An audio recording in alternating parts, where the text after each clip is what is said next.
Hello and welcome to the stream. Yes, well, last time I just finished Star Wars Dark Forces and I had to think what I wanted to do next.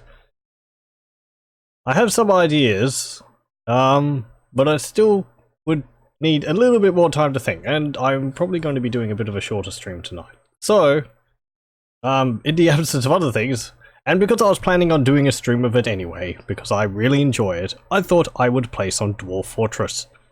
Dwarf Fortress is a game which I've played for... When was the first time I played it? It must have been around 2008. I'm looking at a magazine here where I first learnt about the game. A PC Power Play magazine, an Australian publication. And they had an article about Dwarf Fortress, and it captured my imagination as it did the person who wrote the article. So, yes, I suppose we'll start it up here, and it should capture all right. There we go. The window's fine. I just increased the size of the window so it doesn't scale properly until it gets to the main menu. With the lovely little cutscene here.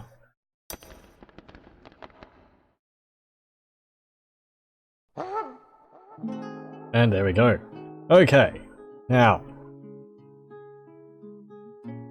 for people who don't know what Dwarf Fortress is, Dwarf Fortress is a fantasy world generator with a sort of management survival aspect which you can play with, as well as an adventure aspect you can play with, as well as a log of the history of the world which you've created. The amount of depth in this game is phenomenal, and the stories which can arise from it are the main draw for a lot of people, including myself, when it comes to Dwarf Fortress, because every game is unique in its own way, where the characters which are created in the worlds have their own wants and needs, and they fulfill those, and those actions affect everything around them, and the world is generated in a unique way based on those characters.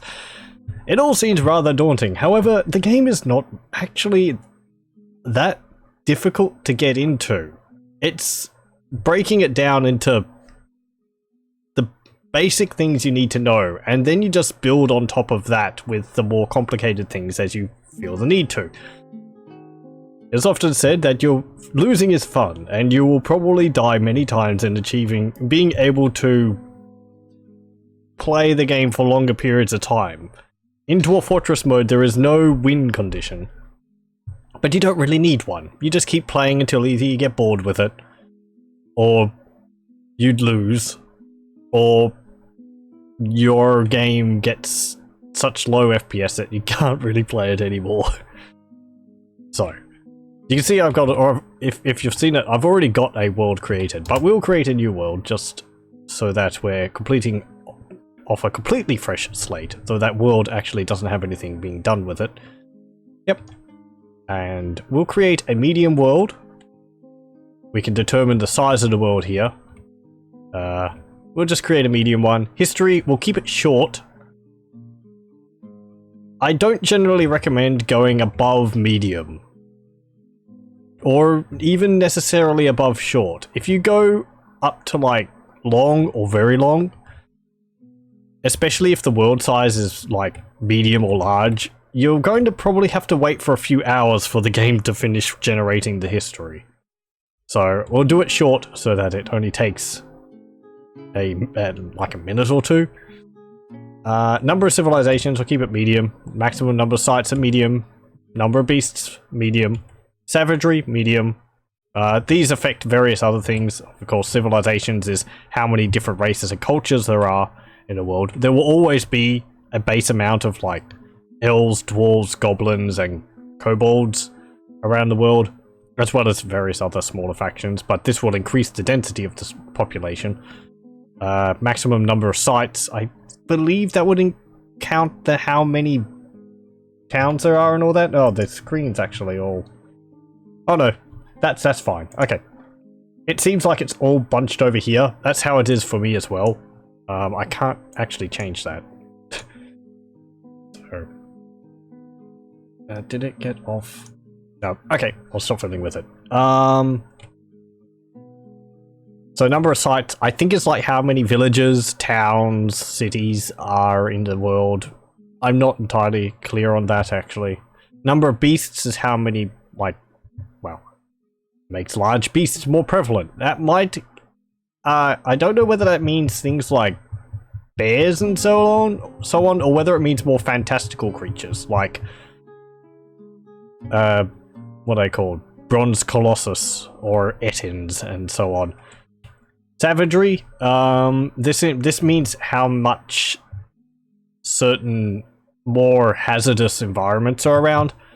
There are a number of different environments which are created on game start. You can have like spooky environments, you can have whimsical environments, which is sort of like evil and good dichotomy. Think of like if you've played Terraria, you've got like the corruption, and then you've got the oh, what's the other one? You know, the one full of like rainbows and fairies and all that.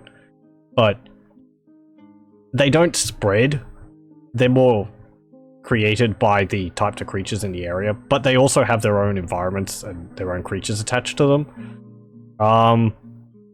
Savagery will also mean an area might have a higher density of just generally unpleasant things. Wolves, bears, and so on. Which makes it more difficult to survive because they'll be actively attacking your dwarves. Mineral occurrence, I will put it on frequent. It will just make it a bit more easy to find a variety of minerals and ores, which means that we can play around with them more often. I find sparse is often a bit, or anything less than frequent, is a bit too limiting. Because you have to tend to be, it tends to mean that you have to rely on trade to get what you don't have. So, there's reasons behind that. I'm not going to go into it. It's a lot of geological stuff. Certain ores appear in certain geological strata, and if you're in a sedimentary area or a like a mountainous area, you're going to find different ores. Also based on the type of geology which is in the area, which means that you'll either have a lot of, say, iron, at the exclusion of things like tin or silver. I'm not a geologist, so I'm not being precise on that, but it tends to be sort of one thing or the other. Increasing the mineral occurrence means that you've got higher chance of having a mixture of things because they'll bleed over from other areas around you. And we have the world being created here before our very eyes. You'll see it's got creating new regions, 4 rejected. It creates a bunch of regions and it throws them out if they've got errors in them. And it remains until it sticks to one which is functional. Prepares of elevation, temperature, rivers, forming lakes and minerals at the moment. You can see the rivers are the blue lines on the map, like here. This is all like grassland and forests, or the green. These grey triangles are mountains. These are like deserts, these little wavy white areas. It's moving back and forth because it's focusing on different areas which are being populated. This purple area over here is like a spooky or terrifying zone. Think like undead, unpleasant clouds of miasma and all that. This blue area here, I believe, is one of the whimsical areas. I forget what they're called, actually, because I rarely settle in them. But that will have things like, what are they, like cotton puff plants and like fairies and, pleasant things like that. But they're still out to kill you. We've got some more, I think this is like savanna down here. We have a desert over here. You can see the temperature goes from cold up here down to hot down here. If we have a larger world, I think it will actually go cold, hot in the middle, and then cold at the bottom again. Actually, it actually is like that on our world. It just wasn't showing the entire world. There's the other polar cap. Kind of. we have another landmass down here, and there's a landmass we were looking at before up there, as well as all these islands in the middle there. That's rather interesting. It's moved from creating vegetation, terrain, wildlife, and recounting legends into the Age of Myth, which the ages are determined by like creature populations. It's in year 117 at the moment. Historical figures: 21,439, dead 4,819, events 122,000, and so on. What else can we see here? There might be a volcano there. These little pie symbols are towers, like necromancer towers. They also have the necromancers because they're like necromantic. Oh no, that's a goblin tower. Dark Goblin Fortress. Where's a necromancer tower then? That's a Dark Goblin Fortress. Oh, there's a tower. The Eye is a tower. Yeah, the Dwarven Tower of Elmoshadil, the Radiant Mire. That will be a necromancer tower, I believe.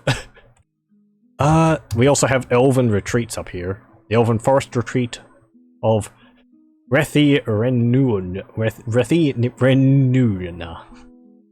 The Triangular Forests. So, we've got elves, we've got goblins, we've got dwarves. Dwarves are these little symbols here. Omega symbols, I think they are. Yep. Dwarven Hillocks of Burdan Lodok. The Glittery Fields. So, our world is created. Let's accept this, because I see no real reason not to. What's this called? The Swamps of Gliding. Okay. We'll save the world. It's offloading all of the units in the world.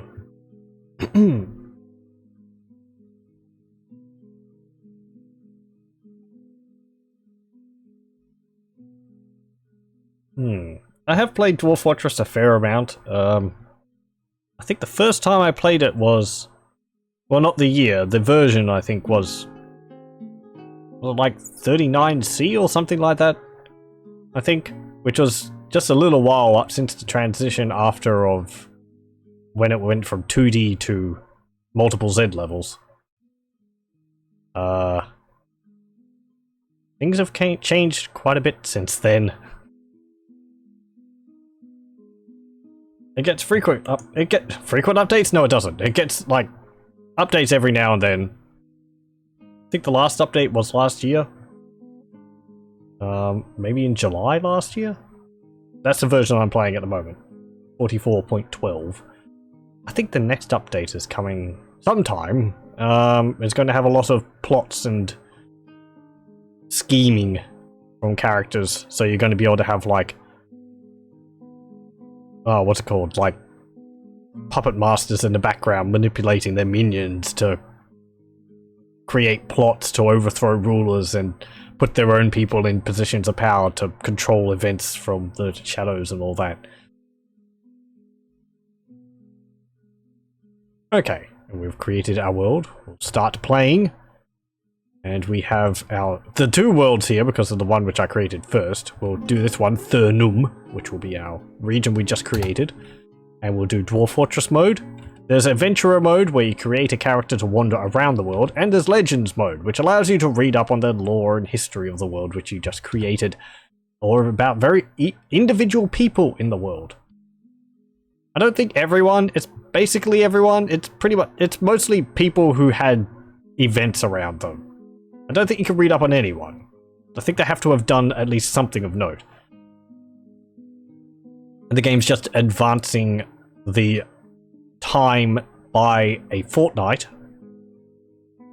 just to let some of the background events settle down and provide a starting point for our dwarves to embark from. Okay, and now we are choosing a location where we want to embark. We have the entire world to choose from. I'm not really sure what type of game I want to play. I was thinking maybe I'd start in I usually start in like a mountainous area bordering against a forest. Half and half.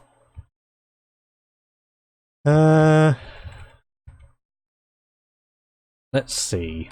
Like, somewhere like there would be good, but I'd like some more trees than that.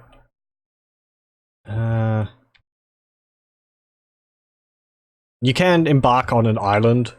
You can survive. You probably won't get any trade because there's not really ships. So if you don't have someone on that island with you, I don't think you get traders. Or you might be too far away from traders. I can't remember which is which. Well, I mean, I can't remember whether it's like direct access, like because there's no overland path to get to you that you won't get traders, or because you're outside of their like area of influence. You won't get any traders, if that makes sense. Yes, and even though these islands, like, we can embark on this island.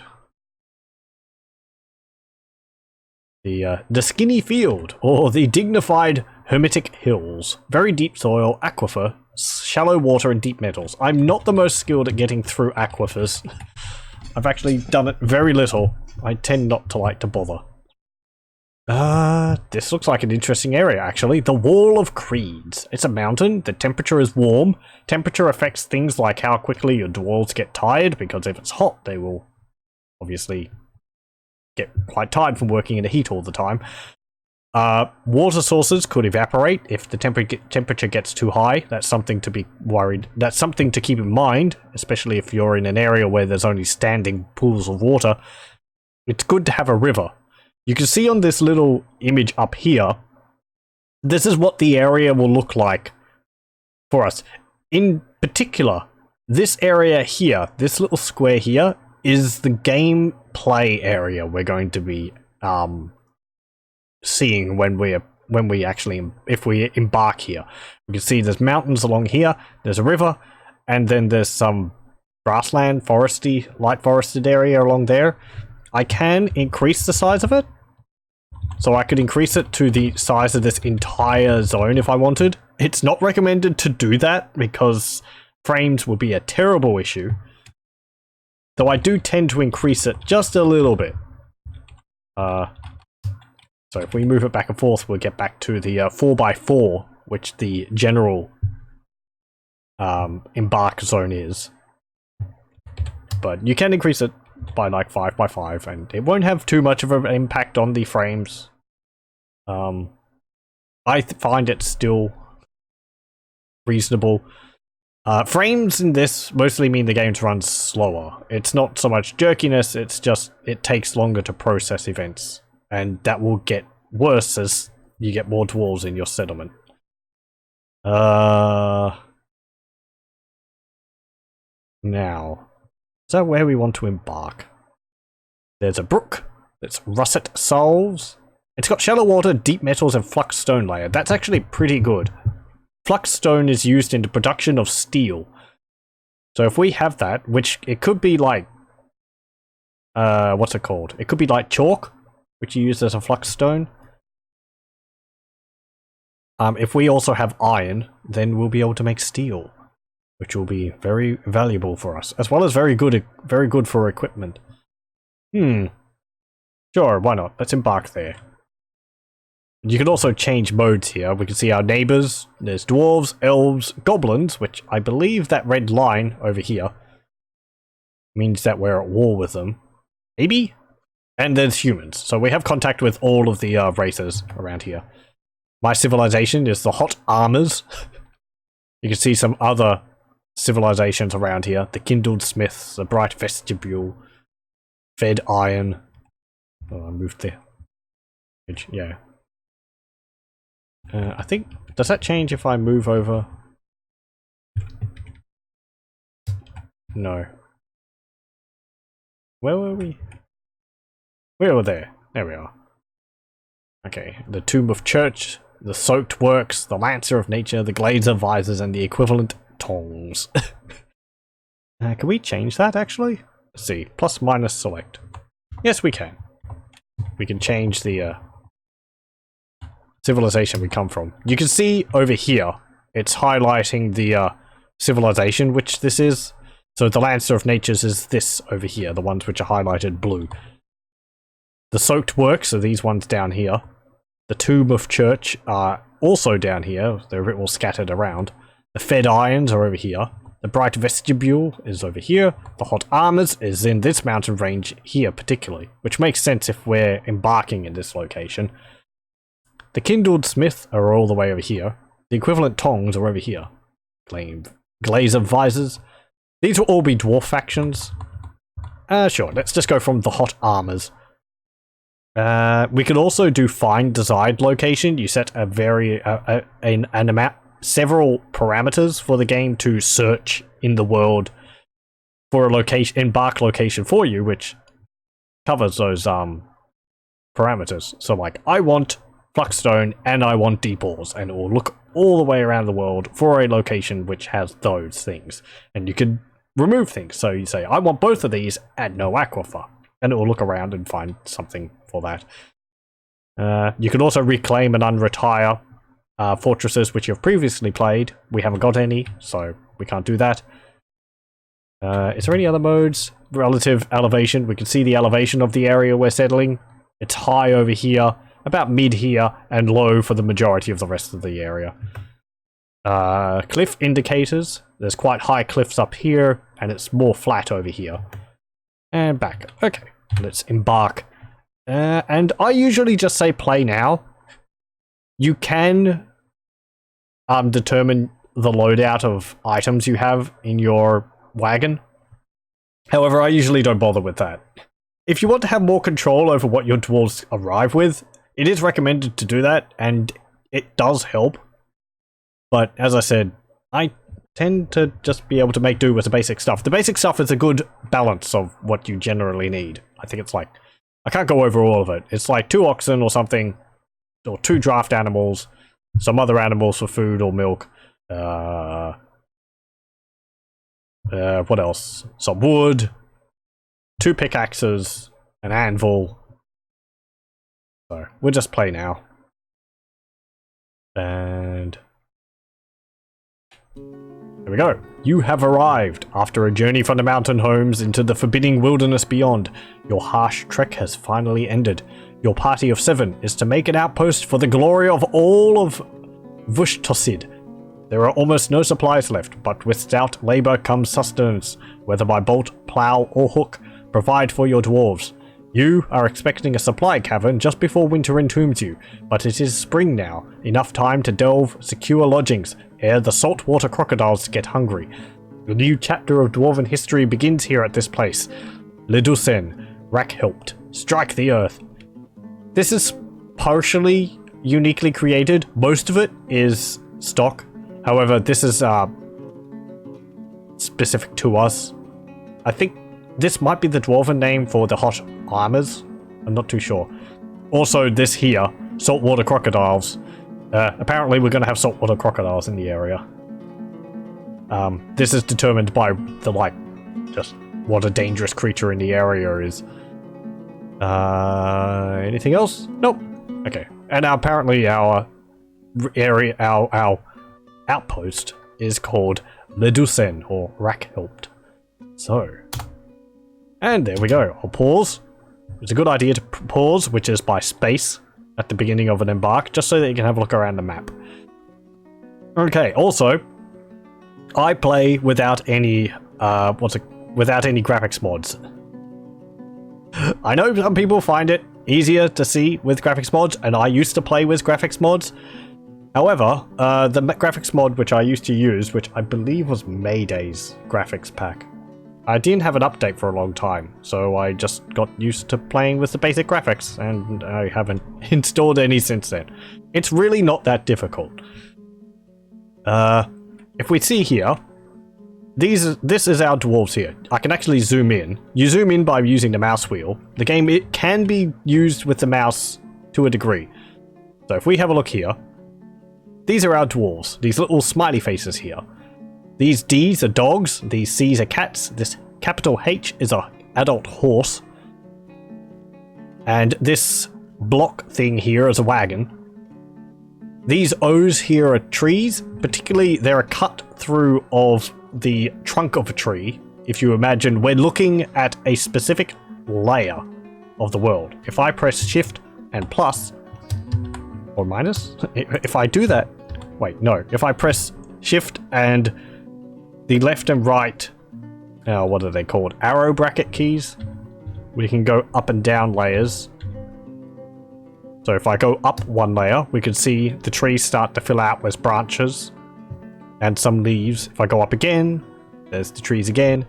More trees, and then we get into the canopies. And then it goes up into just sky. You can't generally see more than one Z level below where your camera currently is. So that all that blue is just like air.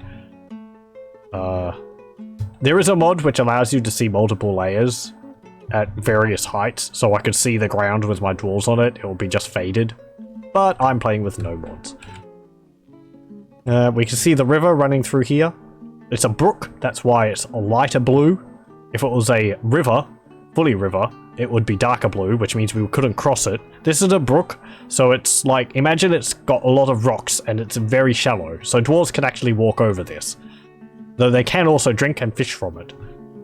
But there's no danger of drowning for our dwarves. Though we can see down a layer there. At least I think my dwarves can move over that. I'm pretty sure they can. As I said, it has a little while since I've played this. But my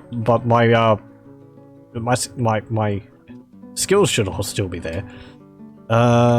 We've got some ponds around here. The down arrows around them are ramps, which are sort of like, imagine the sloped edges of the pond and then the waves in the middle of it is just the flat water.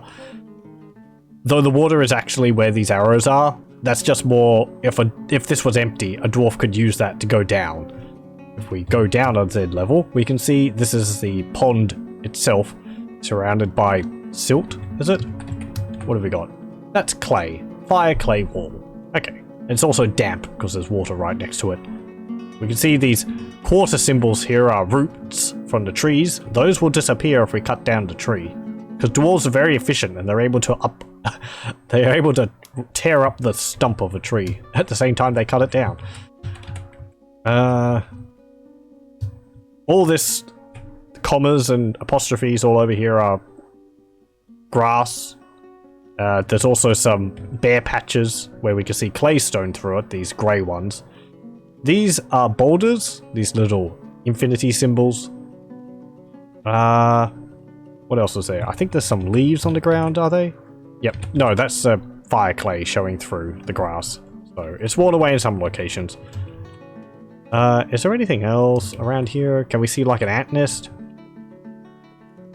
There's some plants here. If we have a look at this, I don't know what this symbol is, but if we mouse over it, this X here is our cursor, and I'm using the arrow keys to move it around. We can see that it's an orange tree sapling. Oh, we've got orange trees. That's a willow trunk. Cashew tree trunk. Round lime tree trunk. Papaya tree trunk. Rambutan tree trunk. What's a rambutan? Date palm trunk. Date palm trunk. And date palms. Okay, so we've actually got a bunch of trees which will give us fruit. That's very nice. We'll also be able to brew alcohol from those. Which our dwarves require, of course. Any good dwarf is always partially inebriated. It's actually a mechanic in the game. Dwarves need to drink, otherwise they work slower. If they're sober. As well as being unhappy. Okay, we've got this cliff here. We can see more of these ramps which lead up the cliff face. If I go up a Z level, we can see here it also goes up again, and then again, and again, and again. So it's a fairly steady hill. It's difficult to sort of imagine it, but it would be sort of a gentle sloping hill. Where would I want to build? Or dig into? We've got silt over here, which will be useful for... Or all this fire clay. It's important... Okay. First things first. We're going to want to get a source of food and a source of water. Now, dwarves prefer alcohol, but they will drink water if they have nothing else. So, and also water is needed if there's wounded dwarves, but that's a bit later on. So it's always good to have a source of water. What have we got in this? This is all rock. This is claystone. And what's that? Lignite. I forget what lignite is. And what's this? Limonite. Okay. We can see we've got some ores around here. More limonite up there. These little pound symbols are the limonite, and the color also tells you what it is. If you can remember all the different symbols off the top of your head. I can't, so I'm using the X to tell me.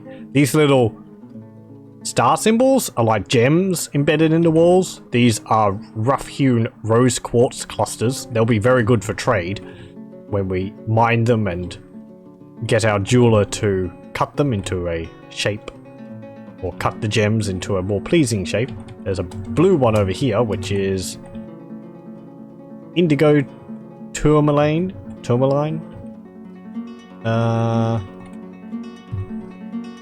Okay, now the easiest source of food is probably just picking the fruit from the trees. However, a more long-term solution is to build farms. Farms require either a silty surface to be planted on, which this fire clay will be good for that. If we dig out this area in here for farms, or indeed we go down a Z level and dig in this silty and dig in this fire clay area around here or around here, that will be fine for water, fine for farms. You can also, if you're able to divert water onto a surface and manage to stop the water being diverted, you can plant farms on any surface which has been dampened by water. Solid stone, you can plant crops on it if it's been dampened by water. It's a little bit of a bug in the game, kind of. If a surface has water put onto it, the surface becomes muddy, and then the mud you can plant on. Even if it's stone, if you put water on the stone, it will become muddy surface. So you can, like, make a farm in a rock chamber by putting water on top of it, but that's a bit more effort than I'm willing to put in. So, what do I do? Okay, I think I'm going to mine into this area here and make my initial housing area down here. We kind of want to be in the mountain, it's easier to protect. So, I will... If we have a look at our... There's a number of things which I want to cover. We have 7 dwarves here at the moment. The colors denote what their general tasks are. We have 2 blue dwarves, which are fisher dwarves. We have a white dwarf here, which is a mason. We have a grey dwarf here, which is a miner. We have 2 yellow dwarves here, which means that they have wood cutting or carpentry appropriate jobs. The blue dwarves have like either fishing or, you know, like gutting fish, preparing seafood as their jobs. And we have this green dwarf here, which is our gem cutter. If I press Q, I think it's Q, or is it V? Let me see. Hold on a moment. Okay, there we go. I had to press escape to get out of that. If I press... Which one is it?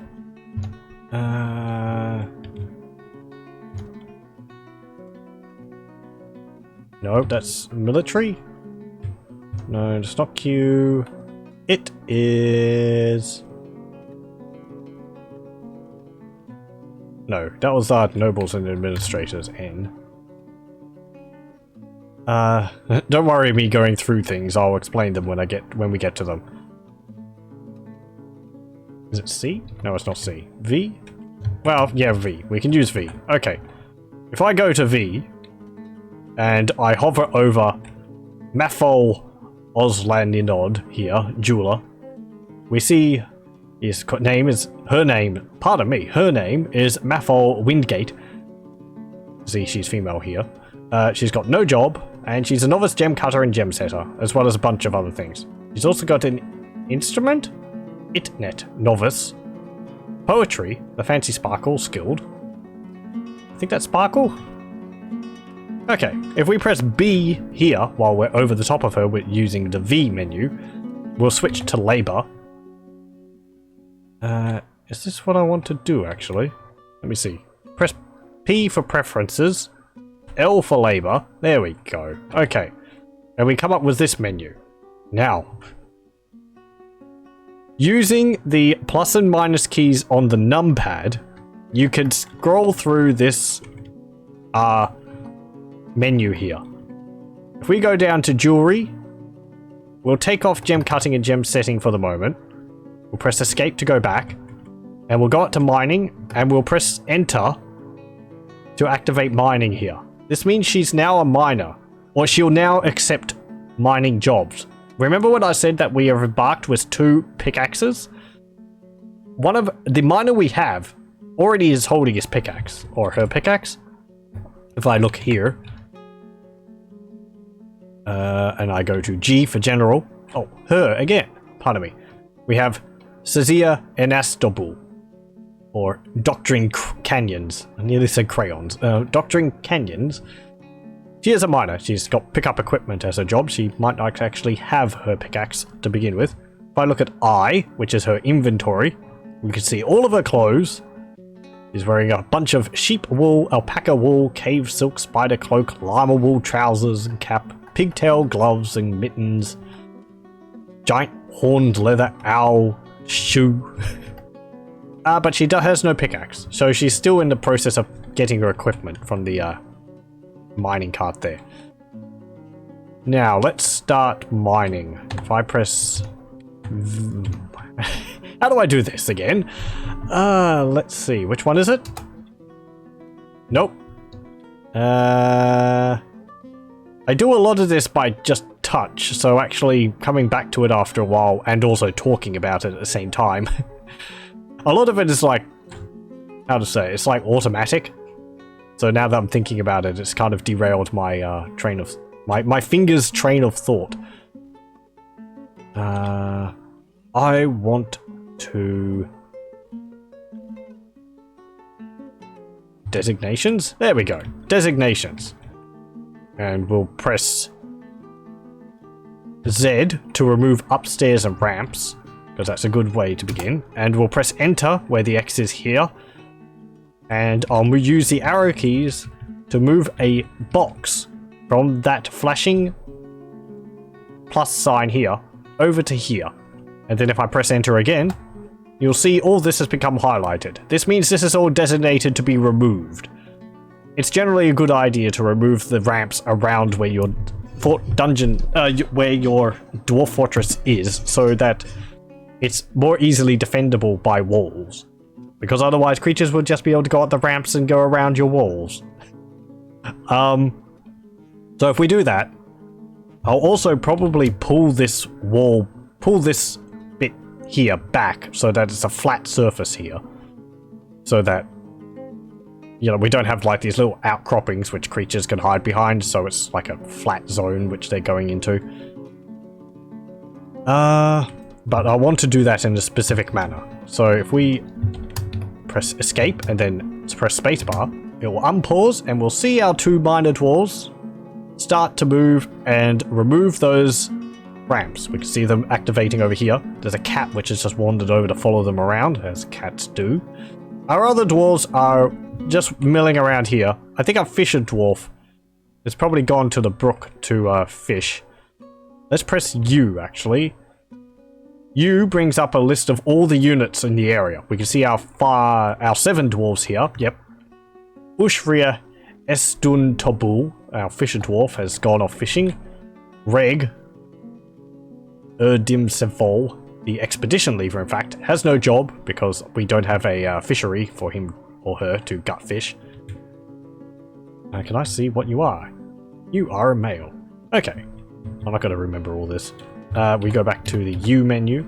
We have our jeweler, Mafol, Tobul, our stoneworker, Olin, our woodcutter, Saxul, our woodworker, and Sazia, our miner. Even though Mafol, I chose to be a miner, her predominant skill is still jeweler, is still gem cutting or jewelry. So she's still labeled as a jeweler. When her mining skill becomes higher than her jewelry skill, her designation will switch over to miner. But she's still open to do any other jobs I ask her to. I just have to swap her tasks over. It's just that's the skill she's most skilled at. If we press left, I'm moving through this using the mouse keys, using the cursor keys. If I press right, we'll go to our pets and livestock. We have 2 stray horses, 2 stray cats, 2 stray dogs. Stray means they're not being adopted by a dwarf as a pet. Cats and dogs do. I don't think horses do, or do they? I don't know. What are our horses actually? Our large hoof-maned herbivore, they can run swiftly, and many are domesticated as steeds. We cannot actually use them as steeds. Dwarves can't ride horses as steeds. Humans can, but I don't think dwarves can. His hair is tan, his skin is pale pink, his eyes are black. And the second one, his is. We have 2 male horses. Well, we won't be getting any more horses from that. We have a bunch of wild chinchillas. A tiny furry rodent dwelling in the hollow cracks of rocks. They can be found high in the mountains. He's very fat, his hair is grey, his skin is pale pink, his eyes are black. And dead or missing? No one has gone missing or died. The year is still young. You gotta like the optimism of the game there. Okay, our dwarves have finished... I should stop pointing at the screen. Our dwarves have finished mining out all the ramps here. And now, I'm going to go to the D menu for designations. I'm going to press H to go to channel. You can see what I'm doing over here in this menu. My channel is currently highlighted. And if I go up a Z level, I am going to designate from here across all the way over here and up. And I'm going to designate all that to be dug out as a channel. Now, if I'm going to... Pardon me. If I'm going to mine... when you mine out an area... No, how to explain this?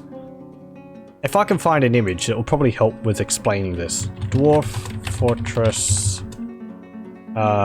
square.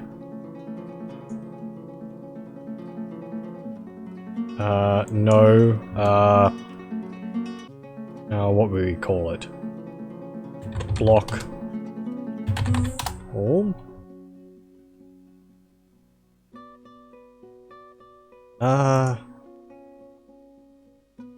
Okay.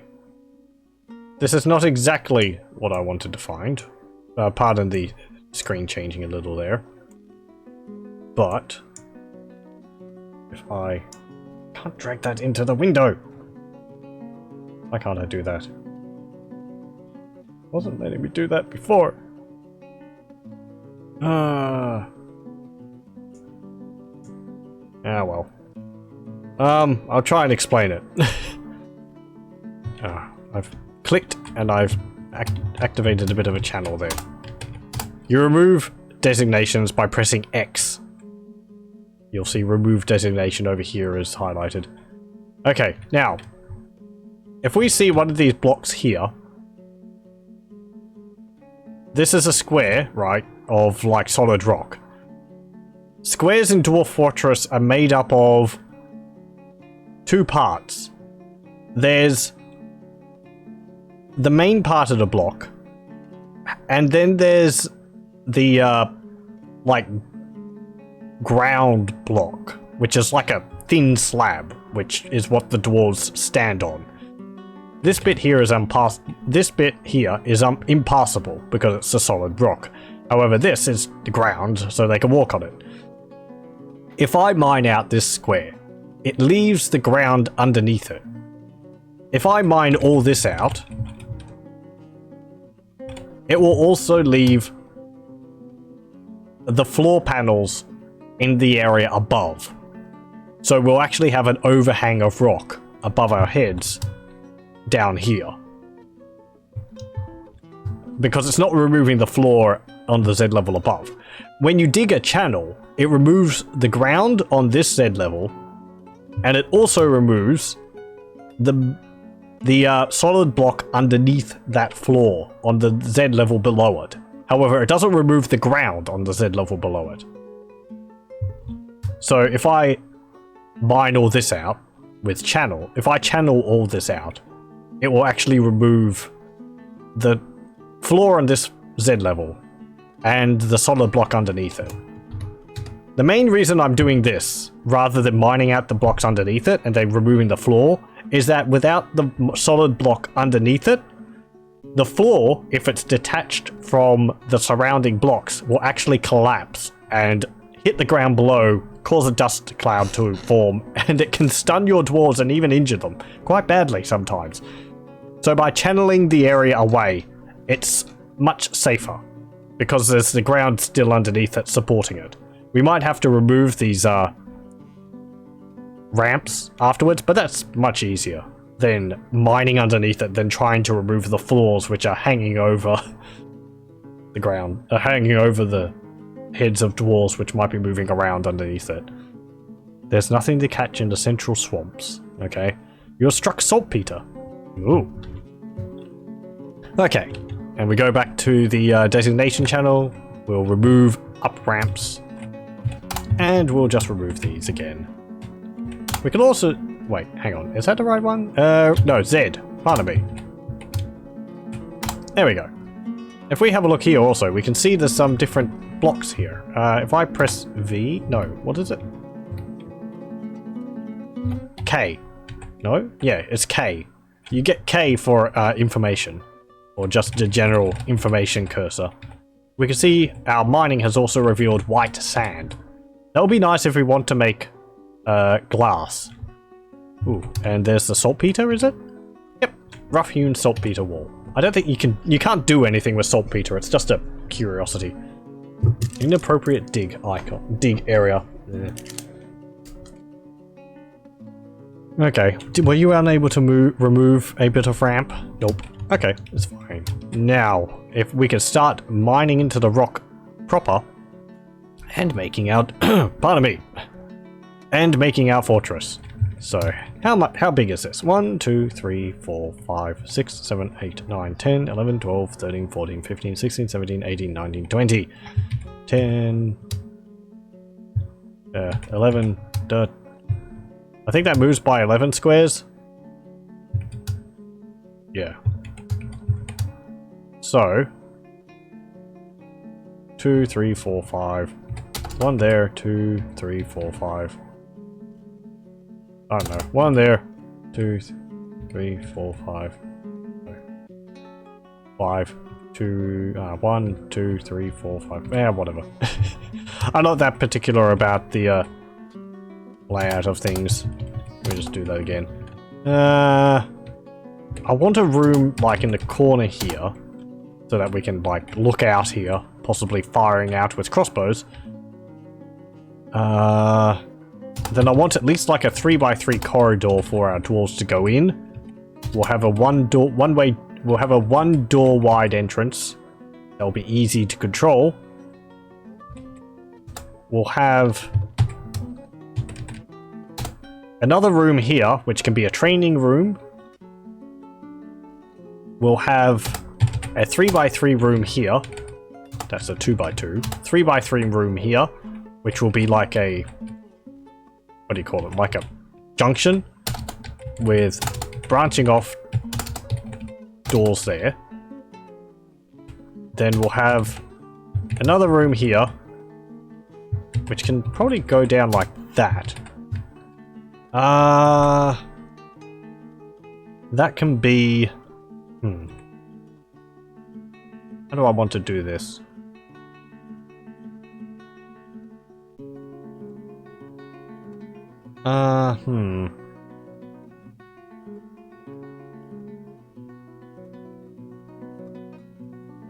If I put a door there, that's fine. Okay. I was thinking of putting a door here, but that meant that if there was enemies up here, they would be able to shoot through and into here. If this is a commons room, I don't want everyone being shot while they're having a drink. Not that we necessarily will get attacked. What am I talking about? Of course we might get attacked.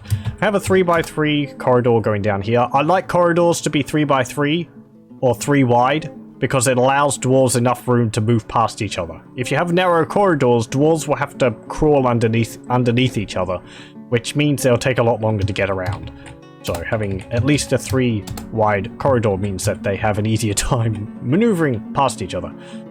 I'll build a large room here. This will be a storage room. And I'll build a series of 3x3 rooms off it. These will be workshops. I will extend that out. And I will do this. Actually, let's hold off on this. I don't want to plan the entire place from the beginning, because it'll become too much work and we won't get anything done. There we go. Line it back there. If this is a training room, then I'll have it branch off into the entrance. That way the training military dwarves will be able to get to the entrance if there's an attack easily. They won't have to go through the rest of the fortress.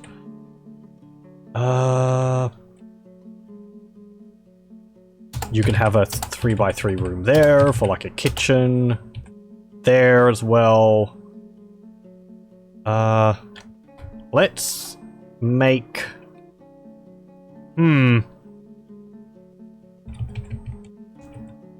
Let's make it downstairs there, and we'll go down a Z level. Now, okay, for a downstairs, I press J. And you can see the arrow going to the right is the downstairs. And if we go down a level, I press U for the upstairs. Your cursor remains in the same location when you go up and down a Z level. So just double tap enter to place the upstairs. That way the stairs are connected. You can also do an up-down stair. But I think you can replace it at a later point. So I just want to go down one Z level here at the moment. Or do I? Actually, we'll have to go down another Z level to be able to get on the river. So let's place an up-down stair. That's these X's. We'll go down another Z level. And we'll do an upstairs. There and there. Okay. Then we can do this.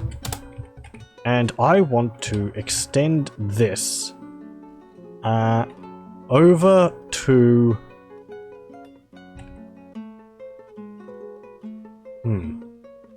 There's a bit of a difficulty when it comes to making a fortress, because if you mine underneath your floors, you're going to have to deal with that later on if you want to, say, make a room which covers multiple Z levels. We'll worry about that later on. Do that. Extend it over here. And I want to go up.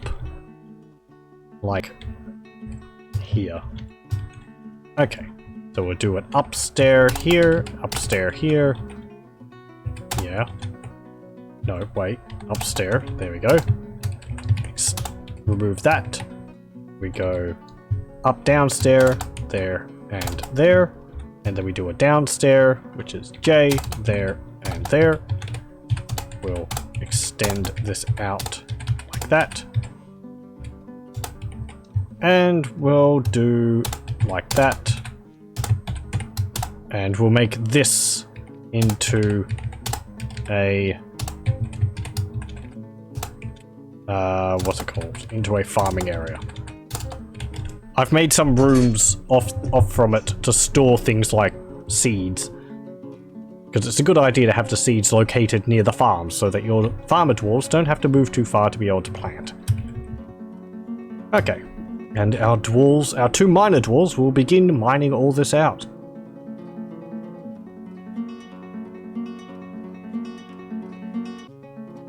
We can see down there, Mafol has already become a miner. It didn't take too long for her skill in mining to get higher than a skill in jewelry. There's a cat following them around. We also have some new gems there. What are they? Whenever you go into a menu, it also pauses the game for you. They're rough amethysts. Cool. Weight is 6. Dwarf units. Description. This is a rough amethyst. Okay. Very informative.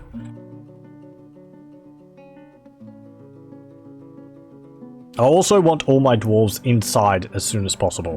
While they're standing around outside, if something malicious comes along, they'll be kind of sitting ducks. If we've got saltwater crocodiles around the place, you know, I don't think a dwarf would like to tackle a saltwater crocodile. I don't think it would end well for them.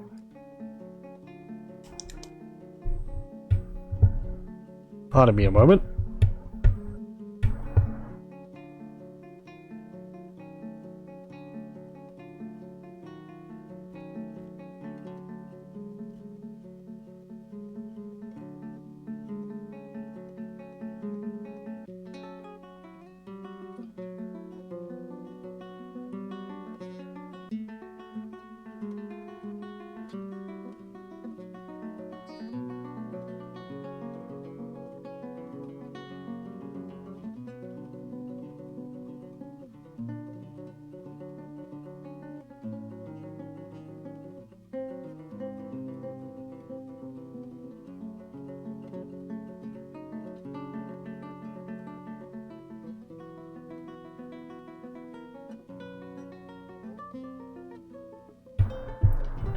Okay.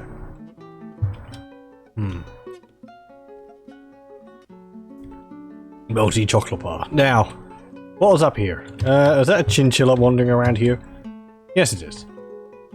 Okay.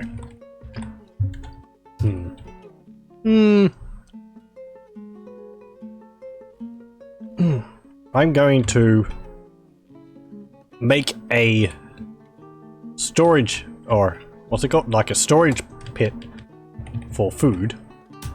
Right there. Though it's best to store food inside because otherwise it will perish if it's outside. But this is only temporary. And I'm going to press P again.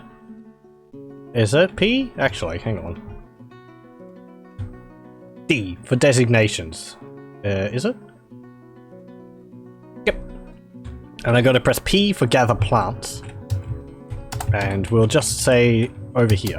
Is there anything together? There is. What are these things? Pearl millet plants. Canaf plants. Okay. Maize plants. Prickleberries. Longland grass. Strawberry plants. Muck roots. Longland grass. Longland grass. Longland grass. Strawberry plants. Prickleberry. Rye. Hide root and prickleberries. Okay. Now we've got some strawberries and all that. It's a little bit of extra food which you can get from the plants growing in the area. Actually, come to think of that, I'm going to have to designate some of my dwarves to be able to actually pick that up.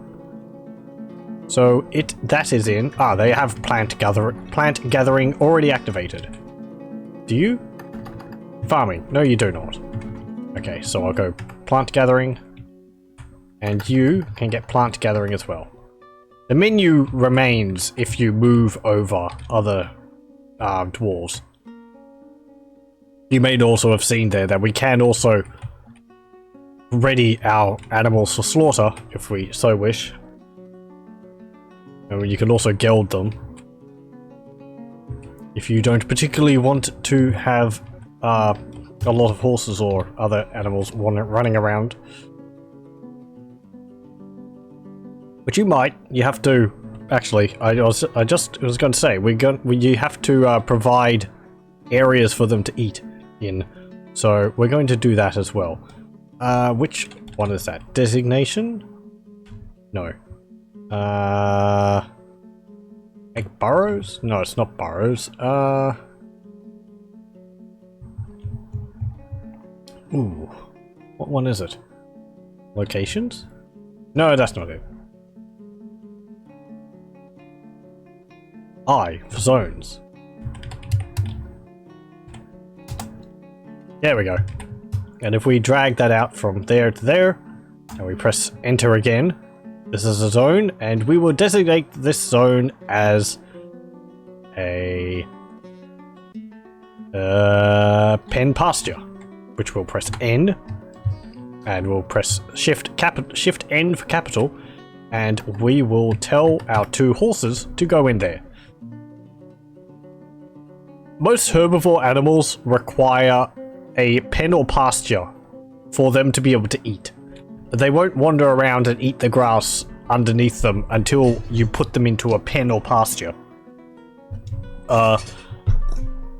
Dogs and cats don't need to eat, as far as I am aware. They're actually all female. All their dogs and cats are female. Okay. They just wander around doing stuff, so you don't have to worry about feeding them, but other animals you do. If you have cows, you will have to designate them a pasture, which has grass in it for them to eat. They'll also eat the grass over time, and eventually the grass will disappear. We'll also want to cut down some trees. We'll do... where is it? D and then T for chop down trees, and we'll aim at some of these trees here. Now, do I want to go to the effort of figuring out which trees these are? That's a tea tree trunk, rambutan trunk, cashew tree trunk, papaya tree trunk, tea tree trunk, rambutan. What's a rambutan? Let me just have a look. Rambutan tree. Rambutan fruit tree. Oh, it's those things. Okay, they're like really fuzzy strawberries. Oh, is it like a lychee? Okay. Right. Well, we've got nice fruit trees around. I'm gonna make another designation for an area. I. And we'll go from here down to here. Actually, a bit further north than that. You can kind of see where one zone, I suppose, or what do you call it? Like climate area starts and ends. You can see that's more barren over here. There's a chinchilla over there which has gone berserk or something. You can see there's like no trees over here. It's just rocky, like grassy area, but then there's all the trees over here because it's, you can actually see it on the map. Where these arrows, where these little triangles are is the mountainous area, and then where these little, I don't know, markings are is the grassy area, and the ends. You can actually see that here. It sort of goes like that down the map. This means all the plants are over in this area, but there's no plants over in the mountainous area. So, if I do this, and I move down like this, and I press enter, and I designate this as a gather pick fruit, we can also see that there's 941, I believe that's 941 potential squares to gather and pick fruit in. You can see there's like 13 for fishing. That's because I only caught part of the brook there. Set gather information by Shift and G. Pick fruit from trees, that's fine. Pick berries, pull tubers with S, that's fine. Gather fallen fruit, F, that's fine. So, any dwarves with the gather plants will go and do that now. If you want to have more of a view of the screen, rather than this mini map over here in this menu, you can press tab multiple times to remove them, and tab again to bring them back. So we can get a wider view of the area. One of our dwarves? No. They've mined out part of the tunnels, but they haven't gone to making the farms yet. We can see these little divide symbols. They are barrels. These little male symbols are bags, sacks. So barrels have beer and ale in them, which is our alcohol supply. That's probably going to dry up pretty quickly. These bags here have seeds in them. We have sweet pod seeds, rock nut seeds, dimple cup spawn, cave wheat, pigtail seeds, and plump helmet seeds. Plump helmet spawn. These are all subterranean plants. There is a difference between like above ground plants and subterranean plants. Dwarves tend to grow subterranean plants, but you can grow crops of above ground plants. You just have to have seeds for those plants, like strawberries. If we ate strawberries and got the seeds from them, we would be able to plant strawberries of our own, which would be quite nice, because you would then have a variety of food as well as alcohol. Okay, I'm going to designate another zone. For this room here. And we are going to designate this M as a meeting area. Does L do anything? Nope. Okay. Meeting area means that the dwarves in their off time will spend their time in this area, rather than milling around the wagon. You'll see they'll all move into the fortress. It's better for them to be in there. It's much safer. I believe my mining dwarves are either mining at the tunnel underground. Yep, they are. Okay. I was going to say, or they're having a break, because they will take breaks to eat and drink and possibly sleep. What else do I want to do? I'll press B for build, and I'll press, what do I press next? As I said, I'm W for workshops, and then I'll press M for Mason's workshop, and we'll place a Mason's workshop over here. We'll use clay stone nearby to construct it, and there we go. I'll also create a fishery by pressing H, and we'll create that there as well. What else? C for a carpenter's workshop. I don't tend to like building them in this area like this, because it's messy, but and that's fine for the moment. So the dwarves relevant to those jobs will actually construct them. You have to have a fisher dwarf to construct the fishery. Likewise, you have to have a mason dwarf to construct the masonry. They've constructed them, I think. They moved any rocks which were blocking the construction out of the way. Yes, good. Mason's workshop. I want you to construct a whole bunch of doors. We do that by pressing Q, going over the Mason's workshop. You press A to add new task, but it's full up at the moment, so I will cancel some tasks. You press A to add new task. You use the plus or minus key on the numpad to go down or up on this menu over here. You go to door, or you can press D, and it will add a door. And then you just press A, D, to queue up multiples, or you can press R on one of them to repeat that task, and they'll do so indefinitely. You can also press P to promote a task, which will put it higher up in the list of things which it's going to do. If you want like this door to created the next thing you do, then they will do that. But since they're all doors,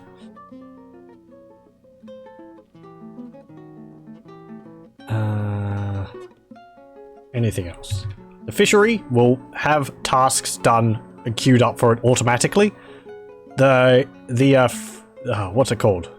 The fishmonger, fish worker, fish gutter, whatever you want to call it, will automatically prepare raw fish if raw fish is available.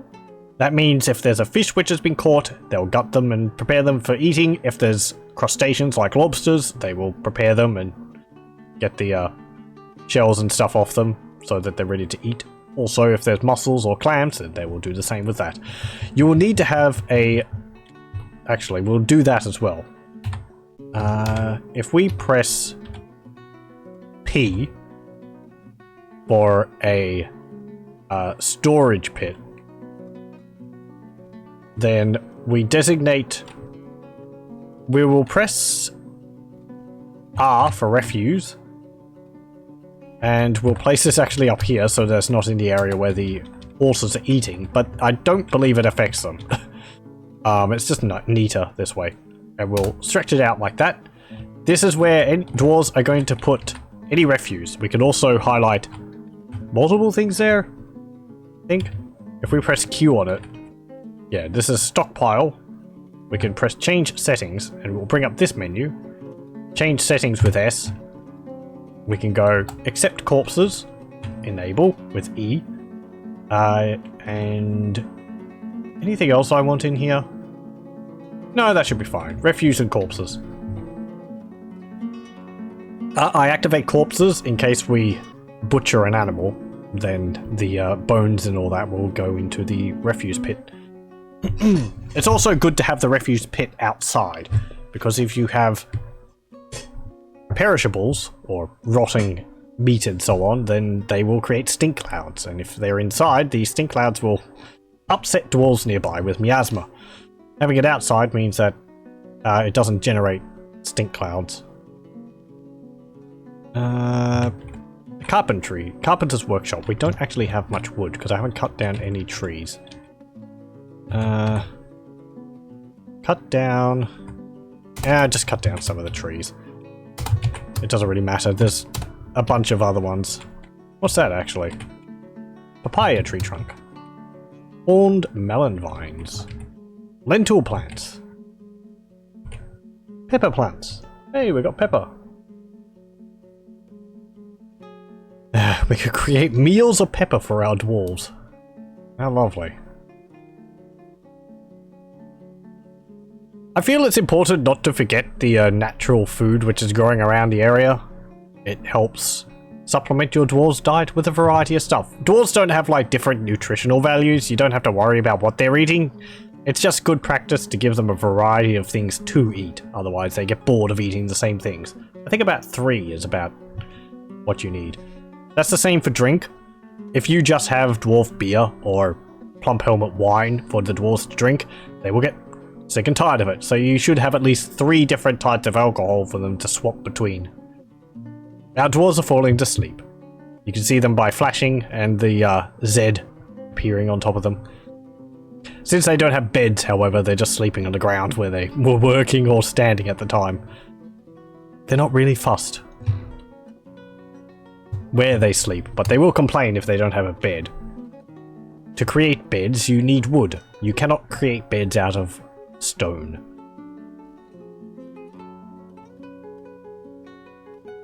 Okay. We're getting some lignite. What is lignite? I've forgotten. Oh, it's limonite, actually, pardon me. Limonite, ore of iron.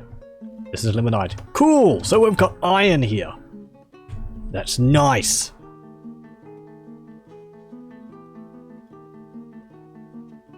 We'll be able to get an ironworks going. We've got a bunch of limonite down here as well. What's this? Gem. Rock crystals. They're just gems. I don't think they're very valuable. The amethysts are much more valuable. You'll keep mining across there until we can start building farms. Or you can just fall asleep while you're mining. That's fine too. I will actually get my carpenter dwarf. Add new task. And I will construct bed with B. 2, 3, 4, 5, 6, 7. There we go. You can create 7 beds. It's going outside, picking up a log from the felled trees, and is constructing a bed out of 1 log. Ow. Where is it? Here we go. If I press A, it will bring up all the alerts we've had so far. So we can see Reg, our expedition leader, cancels prepare a raw fish. He needs unrotted raw fish. Apparently we don't have any more raw fish for him to gut. Digging designation cancelled. Damp stone located. That will be because of the river just above us. However, because it's not on the same Z level as us, it's fine to mine through there. It's just warning us that if we dig up, it will actually cause it to flood. But as long as we don't dig up,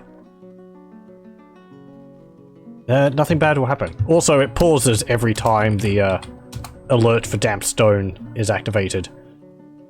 You can turn that off in the config files. I keep it on just because I feel it's something which I could overlook.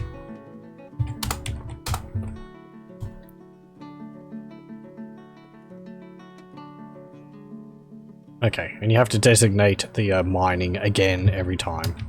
Well, it's not that much of a hassle. As long as it's not like trying to dig under a massive lake or something. I could maybe have gone down another Z level. Doesn't matter. Oh, more damp stone. Oh, right, because there's a pond there, isn't there? Okay, keep mining. How big's that? It's going to take a while to get through. Wow. It's not, but I'm gonna have to keep pausing and unpausing the game every time. Whatever. The dwarves will just run off and then run back. Yes, yes. Sorry, I don't notice when it's paused. Okay. And again. Yeah, don't go off. There's stuff for you to do still. Okay. And mine that. Oh, they got a cat following them around. This animal isn't interested in your wishes.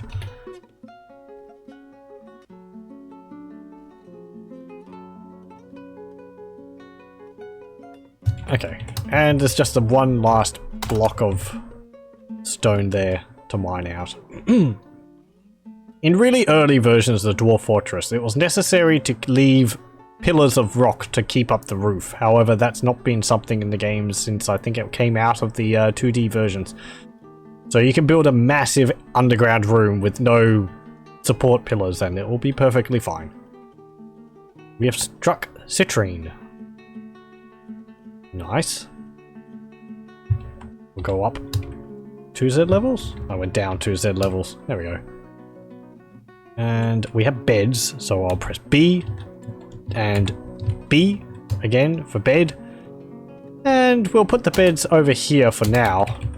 2, 3, 4, 5. It's good practice to give each of your dwarves a unique room. Just, they're happier if they've got their own place. Because they can store their stuff in there. They can have a chest of drawers to keep their stuff in. And that's when you're getting really fancy and you've been around for a while. At the moment, everyone will just have to bunk up into one room.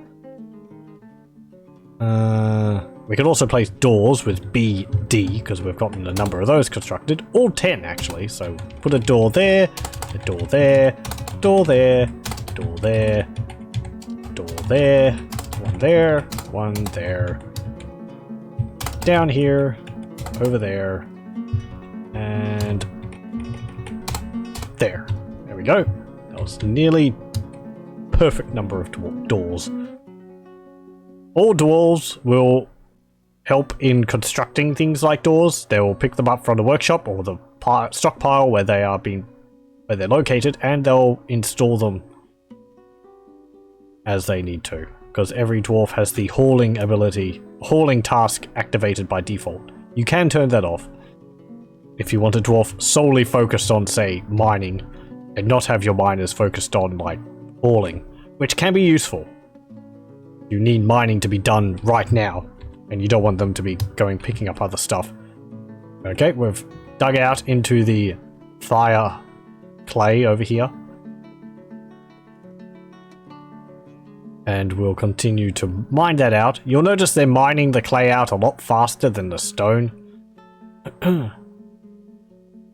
But the clay is not leaving behind the little piles of rock, which are these little circle bits here, which are used in the construction of the doors, or pillars, or whatever else made out of rock. But you can't do so with clay, or dirt of any kind.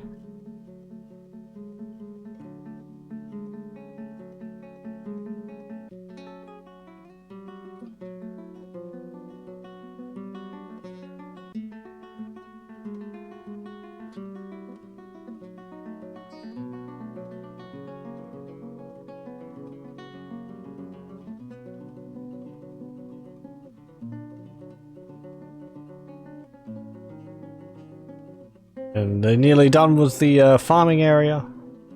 The dwarves over in our fortress are or our little outpost, just milling around. I don't really have anything for them to do. There we go. Okay.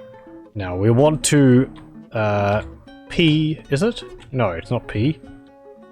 I? No. What's the thing?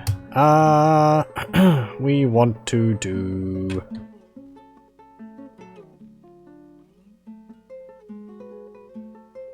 I want to make a farm. How do I make a farm? Oh, summer has arrived. Time goes past fairly quickly in the Dwarf Fortress mode. There's no day-night cycle, it's just days go past. You don't use P.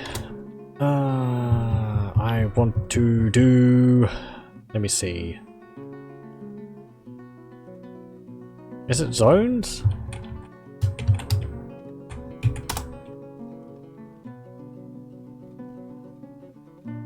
No, it's not. Oh, hang on, it's a... B, isn't it? No. No, it's not that. Hold on, I'll get there eventually. Eventually. Not D for designations.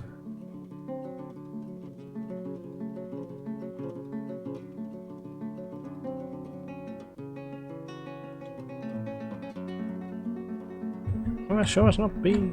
W. Look at how to create arms.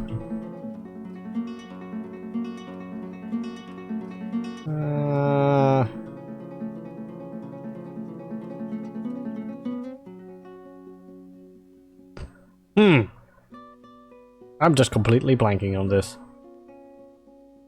No, it's not that. If I do B...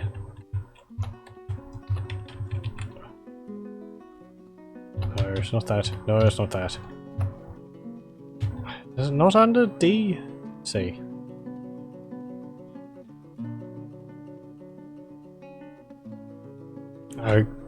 Okay, well, I mean, it gives me an opportunity to point out that if Dwarf Fortress is quite a complex net game, well, there's a lot of things to remember. So if you are not sure of something, it's good practice to check the handy dandy wiki. Farming is done at a farm plot building. B, P. Ah, there we go. So we press B, and then we press P. There we go. Farm plot. And our cursor changes to this X here. And what we do is we change height and width with UMKH. It's generally good, I think, to have a 5x5 plot. And we'll place that there. We'll do P for again. And we'll create another one of the same size. Over there. And another one there. And another one there. And we'll create a stockpile over here as well. And this stockpile will be for food? I think so, yes. However, we're going to specify more than just food. We go press S, and we go to food. We go over to here, and we'll press D. No, not D. F to forbid pretty much everything except seeds. Because this is where I want all seeds to be stored. And we're going to press Shift E so that max barrels goes to 0. And then we'll press Shift V so that... No, not Shift V. Actually, I think I would just leave it at that. Barrels and bins are used to store things in. Food is stored in barrels, and other things are stored in bins. I think bins can store more than barrels. But I think it will mean bags will be stored in here because all of our seeds are in sacks. But we don't have to say store sacks in here because it will just store the seeds already in the sacks in here. I think that's all that we need to do. We'll take from everywhere, take from a power workshop. We won't get into that just yet. So, also, we're going to have to do something else here. Actually, my room building is coming to bite me back here at the moment because this is not a very good room for our dwarves to congregate in, because I don't have enough space for them to have a stockpile for food and drink next to them. I like to have it in a room off from the main chamber. So we'll do this, and then we'll do this. There we go.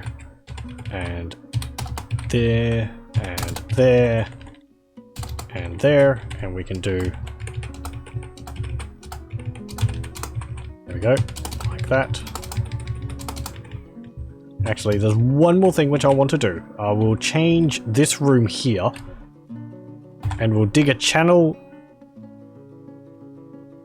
How do I want to do this? I'm going to create a well.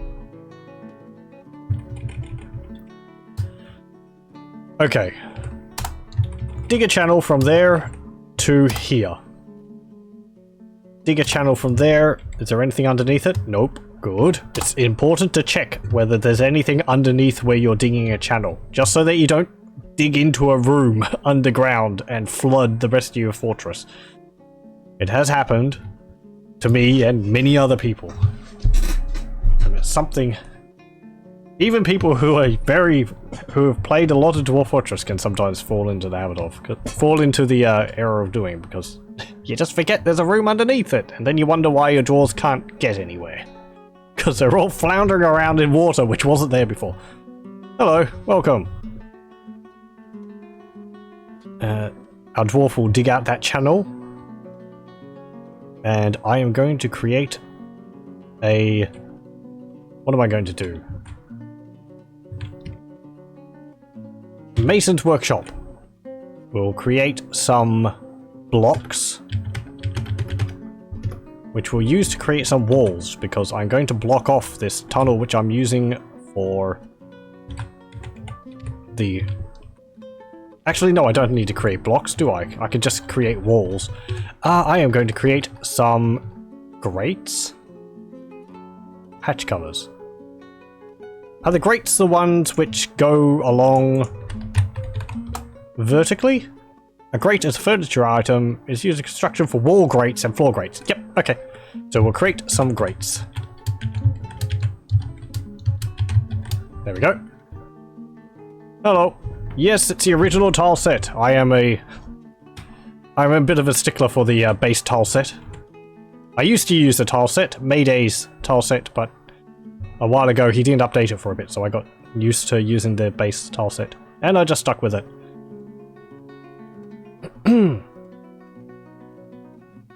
Okay, you finished digging that channel out to the river. Not right to the river, because we want to control when it gets flooded with water.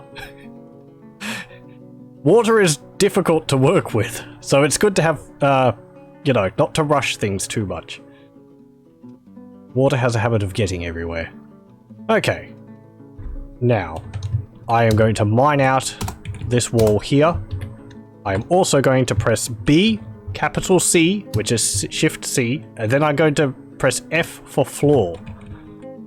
And we're going to place some tiles of floor. I'm extending it using K here, and I'm going to create another floor, just one floor, right here.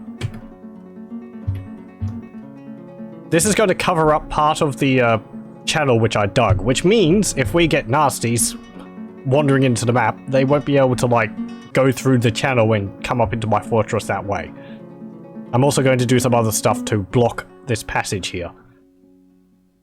We're going to have to mine out that wall so that we can extend the channel, but I'm going to block that tunnel up again with walls so enemies can't get in there. I'm also going to put grates down there so that they can't get through the area. If we have a look down here, actually, remove up-down ramps and do this all the way along. Leave one to there. No, not there. There. And to there. There we go. We leave one ramp so that our dwarves can get out of there. We don't want them stuck down there. There's also some limonite down there, but I'm not concerned about that. Yeah, we've got more than enough. We don't need to scrounge that stuff. It might be a good idea to place a floor over this entire channel, because unlike the brook here, dwarves can't walk over this when it's filled up with water. If they fall in, they're going to have the danger of drowning. So if we cover it up with floors, then they're not going. Then they won't be able to drop in and drown, which is. Dwarves aren't very good at swimming, and the only way to get good at swimming is to go in the water and, you know, like, what is it? Teaching someone to swim by pushing them in at the deep end.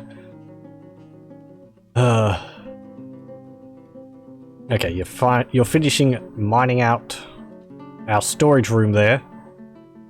This is going to be a storage room for, I don't know, wood and stone, I suppose. Wood primarily for the moment. So we'll just designate it for wood. No bins, no barrels. That's fine. And we'll build a carpenter's workshop there, made out of claystone. Do we have anything else which we could use for wood here? Ashery. You want an ashery? Maybe. Yeah, sure. Let's create. Oh, I need blocks and empty barrel. Okay. Does the water level have to be 7 deep? For a well? I'm not actually sure. I think it needs to be over 4 deep. Oh, for swimming. There's a threshold it has to be over for dwarves to swim in it. I might be 3 or 4. I'm not too sure. You can create shallow pools for dwarves to splash around in to train swimming. That's right. I've never done that myself. People have done that for training dwarves to swim. Stand in 3, swim in 4. Thank you very much. So yeah, you don't have to chuck them into a 7, a fully full pool. You can just have them splash around in a slightly shallower pool, and they won't drown. Oh. The problem with drowning is your dwarves will end up in the water. It won't tell you that they're in the water. You'll just find out when they either starve or drown. You're like, oh, that's where they went. Like dwarves getting stuck up in trees. You're like, where'd they go? Oh, why is he dead up in the tree? He, like, jumped off the cliff and went up into the branches and got stuck there. Or dodged out of the way of an enraged chinchilla and up into the branches of a tree, and they're like, oh, I'm up here now. And they don't tell you that he's there. It's just, dwarf is starving. Oh, okay. Wait, oh, that's where he was starving. Okay. Demolish that carpenter's workshop. You've actually got some raw fish to create. Get rid of that mason's workshop. Actually, don't. Okay, you've mined out that wall there. Press B. Press H for channel. Dig out that bit there as a channel. Where's my miners? My miners are storing items in stockpiles. I'm actually going to take them off hauling. Animal hauling, trade, water, push haul. There we go. Burial, fine. Because if we've got burials going on, we probably want all the dwarves to help with that. Also, hopefully that won't happen too often. Hauling. I might put them back on this. This is just so that they focus on mining rather than hauling random bits of wood and rock everywhere. Because I designated this area here to be filled with logs, so they're all going, picking up logs and putting them in there. But my miners are doing that at the exclusion of their mining duties. Okay, press B. And then we press, is it capital G? Vertical bars, B, capital B. We don't have any. No, not bars, it's a grate. We need a wall grate, which is a capital W. And we'll put a grate right there. Place stone grate, there we go. That will stop anything coming through. But we must regain control of the old discarded sock. Goddamn dwarves and their obsession about pigtail socks laid out in the battlefield. There, you can control that, and I will get to that using burrows, which is a very useful tool. So your dwarves don't suicidally try and capture stuff. Actually, no, that's not really a thing anymore, is it? If someone dies outside and they drop all their clothes because they're dead, as you do, they all become instantly forbidden. So your dwarves don't actually run out to get the items now. It used to be that they would just try and get all the stuff from the dead dwarves, but now it's when someone dies, all their equipment is forbidden automatically. So the dwarves don't go and pick it up. Or magma, yeah.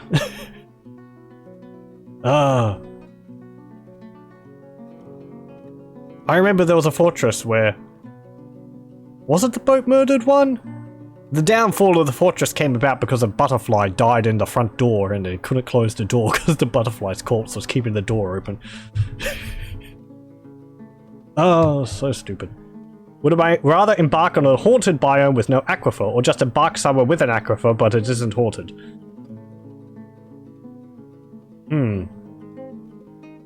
Well, probably nowhere with an aquifer would be easier. Because you can get through the aquifer. I'm not very skilled at doing so. Assuming the haunted biome, because I'm assuming you said haunted biomes either because there's large amounts of undead, or the thrall making death clouds, or like sludge rain, which makes all your dwarves sick. Or break out in blisters. I haven't had much success with those. That's nasty. Yeah, probably just the normal biome with an aquifer. Because you can get through that eventually, if you know how to, and there are guides on how to do it. But if you're in a haunted biome and you're in a mountainous area, because if there's no aquifer, then you could just dig through it and go underground, if you're fast enough. Sometimes, even if you're as fast as possible, some of your dwarves will still end up getting turned into undead by random death clouds. Okay, that grate's there.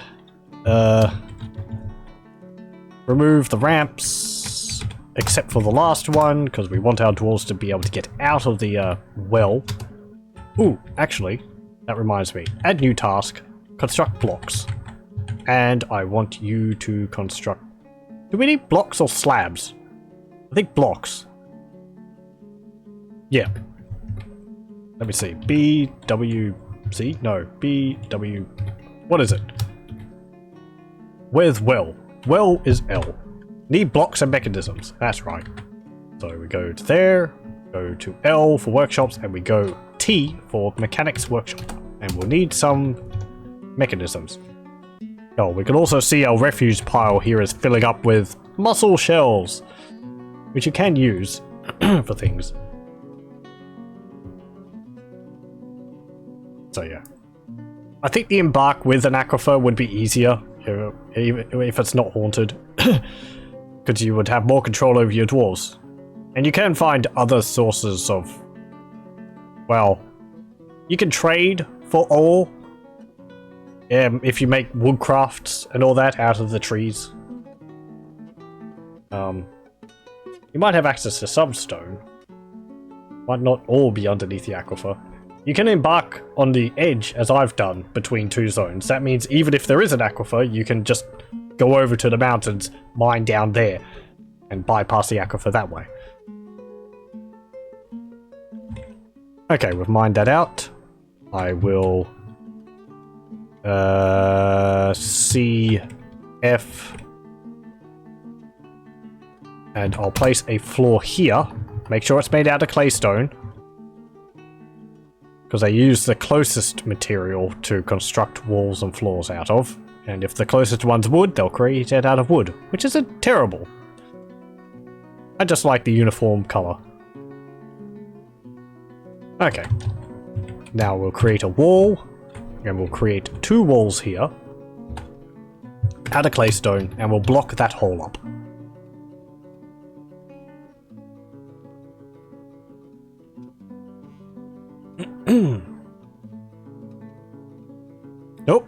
Some migrants have arrived. 1, 2, 3, 4, 5. 5 migrants. Oh, that's a reasonable number. Welcome. Let's see. We get a bone carver, a woodworker, fishery worker, and a farmer. Nice. A herbalist. You can get... you've already got farming on. Okay. Is that one called Tidy? Oh. I could name dwarves after people. Let's see. I don't know. Sure, why not? Has anyone got anyone's in particular which they would like named after them?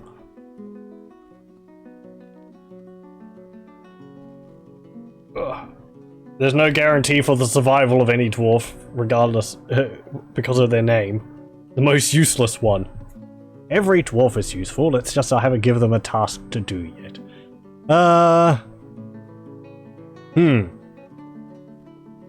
At the moment, the most useless one might be either a fishery worker, because we've got an overabundance of them, or the bone carver, because we don't actually have any bones. Can I name a dwarf Zivrian? Sure. Let's do that. Where is it?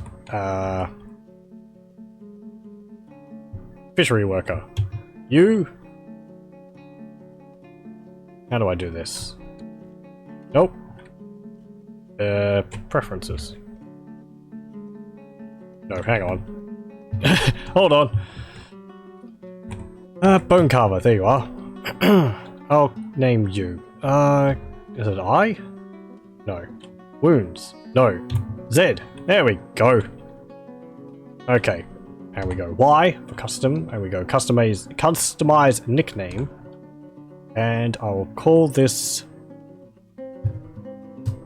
Tidy. There we go. Is that fine? There we go. And I'll name another dwarf.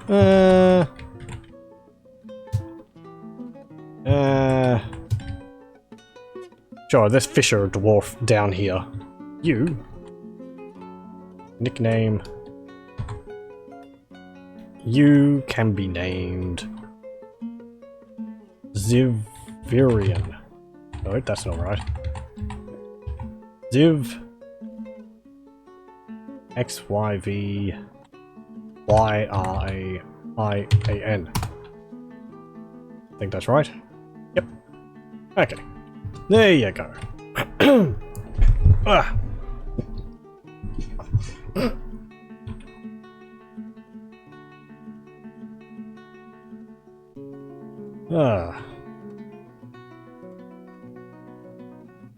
Okay, now what was I doing? We've blocked up that hole, and I want to now build a well. We need mechanisms, however. Thought I forgot something. Go to the mechanism shop, mechanist's shop, build some mechanisms. Also, let's do something in preparation. Walls, too thick. Make them out of claystone. Extend them. Like that. That is... there, that's fine. Like that.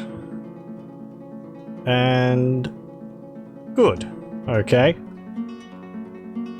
And we'll build some walls here.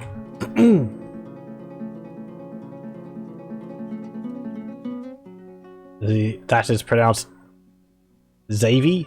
Okay. I'll try to remember that. I apologize if I get it wrong in the future.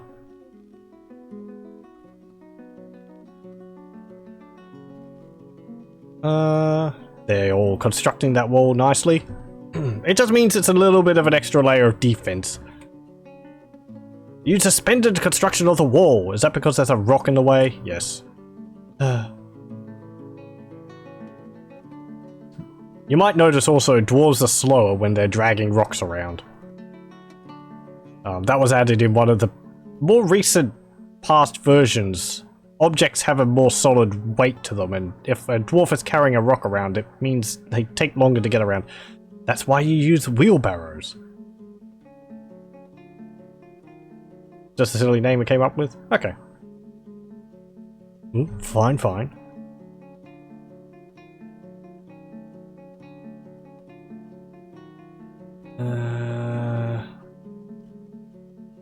Okay, have I got enough for that well now? I do! We can build that well. Claystone blocks. We have a pecan wood bucket, pigtail ropes, claystone mechanism. There we go. It requires 4 things to be able to construct a well.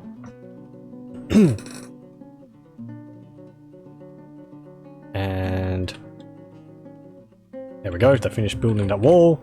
These walls here were suspended, so we press Q to cursor over them, and then we press S to turn them off suspended to inactive, so the dwarves will actually go and construct them again. And there they go. I'll press D and Z to go into the menu and get rid of those. What's it called?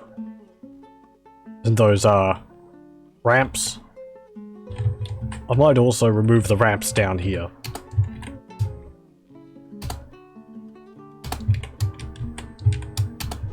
Ooh, you would have constructed our farms. You did! Well done. Okay.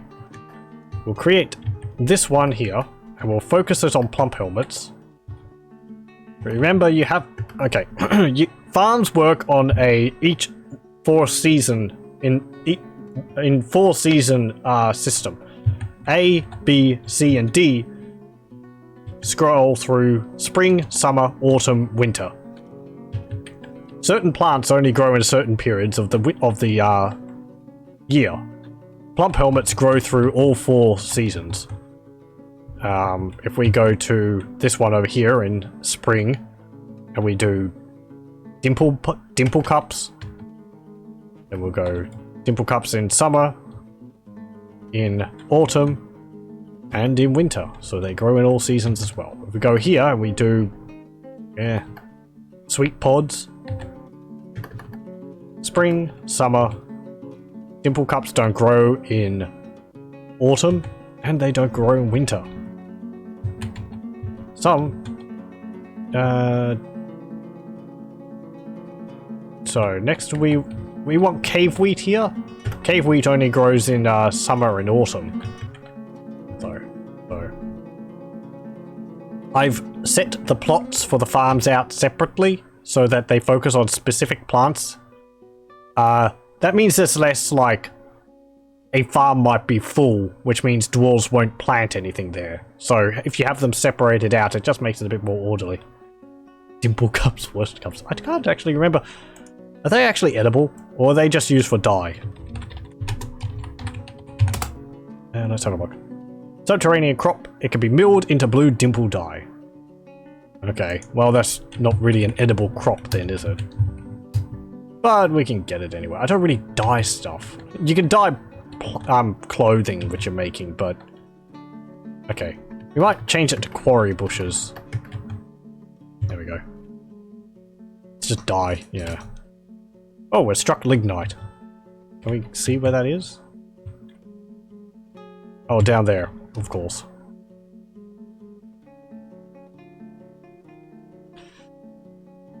They're mining out our actual...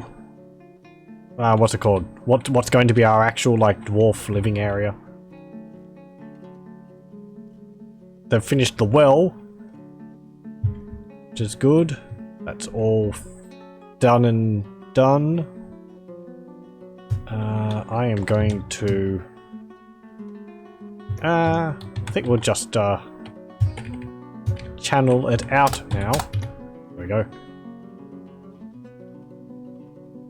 So when they're finished working in here, they'll go channel it, and then we'll get water flooding from the brook into our well. And I don't think it gets cold enough here for it to freeze in winter. That's something to remember.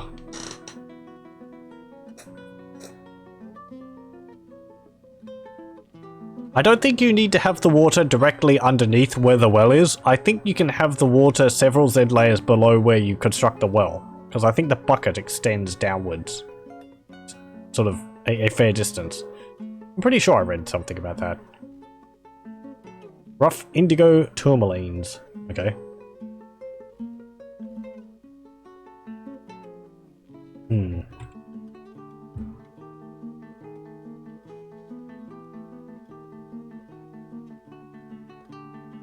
What's that? Oh, it's a pecan wood bucket. Why is that in a river? Or some dwarf drinking from a river or something. It started raining. You can see all the little blue dots appearing every now and then. Rain doesn't really do anything. I don't think it fills up ponds. Actually, no. Rain might fill up ponds, but they have to have been previously ponds. Like, rain won't fill up this channel, but it will fill up these, I think. Or try to. Does the well say it's dry or inactive?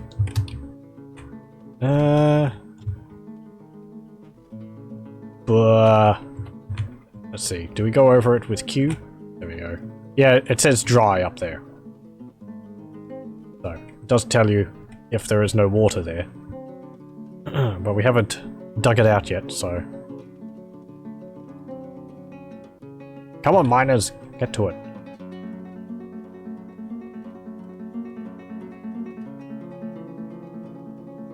Actually, you... Go, not mining, stoneworking, stone detailing.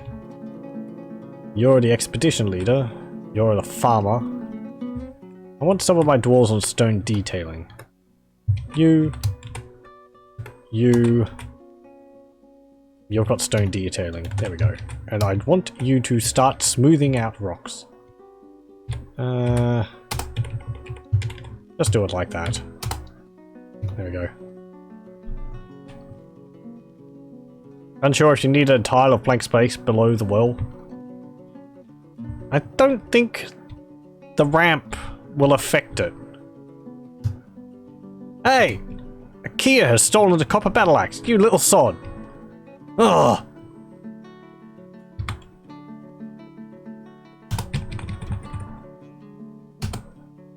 Oh, damn it! That's valuable. Animals, ammo, coins, bars, blocks, gems, finished goods, leather, cloth, not wood, weapons, traps, armors, sheets. Sure, just shove everything inside. Stop friggin' Kias from taking our stuff. Damn you! What is this? Kias are a menace. They are. Damn it. Hello, welcome. Even in real life, I think Kia's like tearing the rubber off people's cars.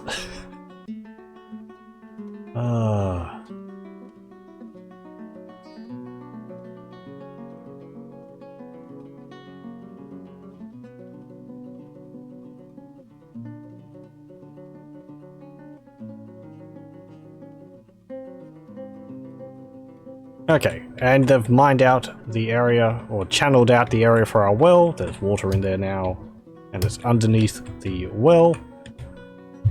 7 by 7. If we have a look at the well, it is active. Nice! So our dwarves can get a drink of water now, if they need it. Also, I will remove this detonation up here now. And I will place another one down here. And this will be our meeting area, not a pen pasture. There we go. Then this is going to be food in here. This one's going to be drink. Meat, fish, unprepared fish. Yeah, sure. Eggs, plants, not drink, not seeds. Fat paste, yeah, sure. Everything else is fine. Lie. Yeah, sure, whatever. Then we'll go down to here. Food, get rid of all that, except drinks. Get rid of seeds. Go.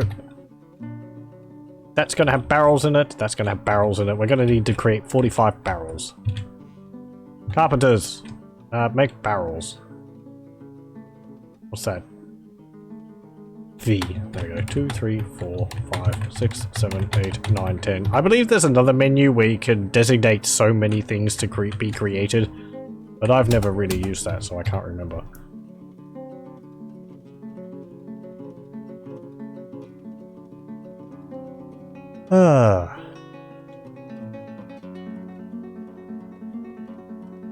Oh yes, I could also create some more doors.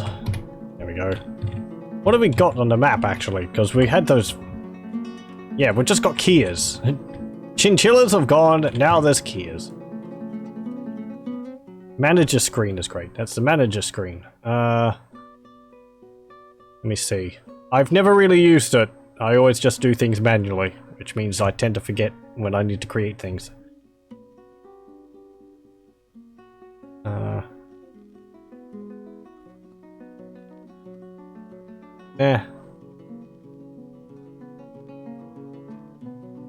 We haven't got anything else. We'll do bookkeeper. Oh, actually, that reminds me. We want a trade depot. Construct one.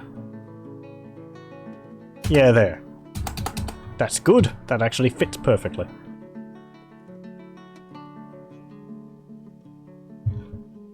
Anything underneath there? Actually. Do this.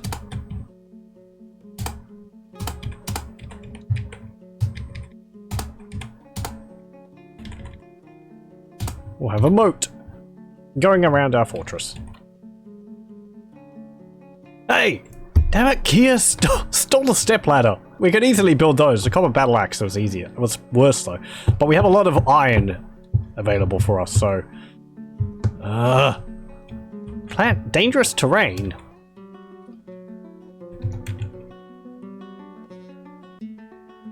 Oh. You were trying to plant someone, like, channeled out from underneath you. What else is in this cart here? Or wagon?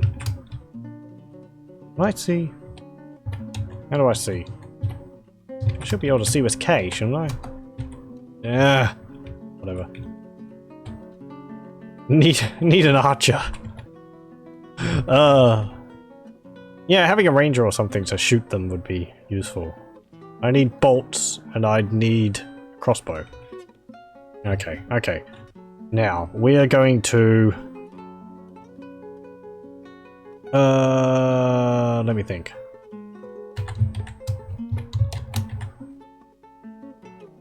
We need a bridge. Or... is that what it's called? Yeah, there we go. Bridge. G. And we want it... not a retracting bridge. We want it...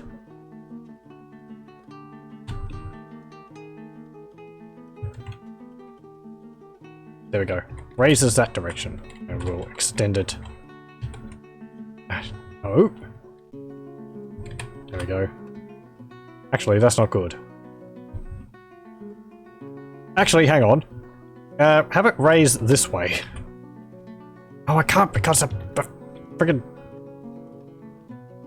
thingies there. Get rid of that. Stick it over a bit.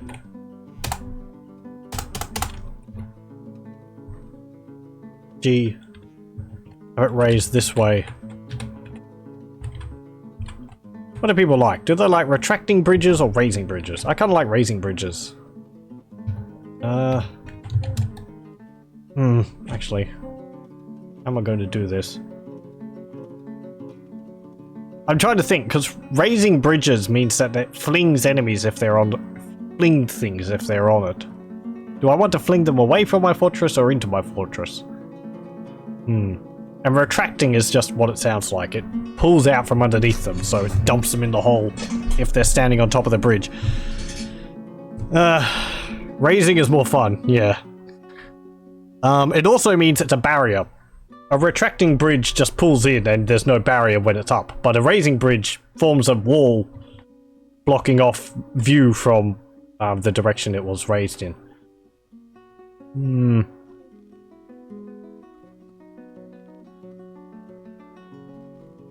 I might have to...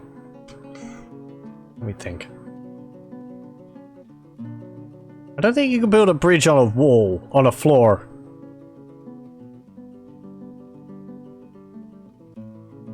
Would I be able to...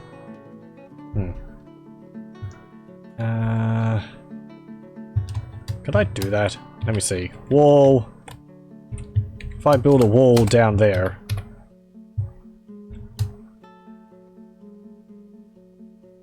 Fling them into a trap? What's that? Oh, we got the outpost liaison, and that means a trade wagon has also arrived. Okay. We don't have anything to trade, sadly, and we don't have our trade depot.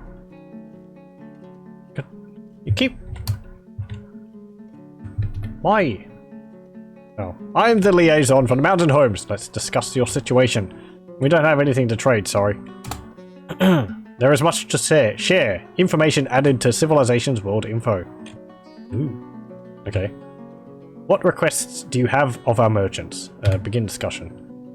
Now, what do I want? I like seeds.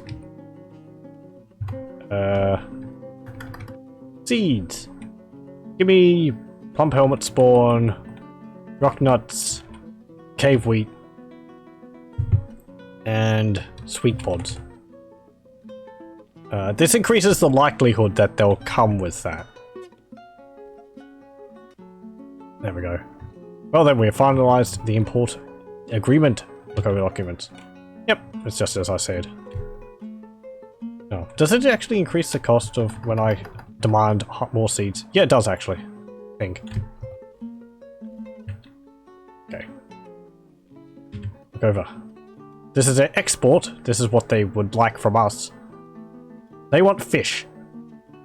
Crossbows. Armor, splints, cheese. Large gems, meat.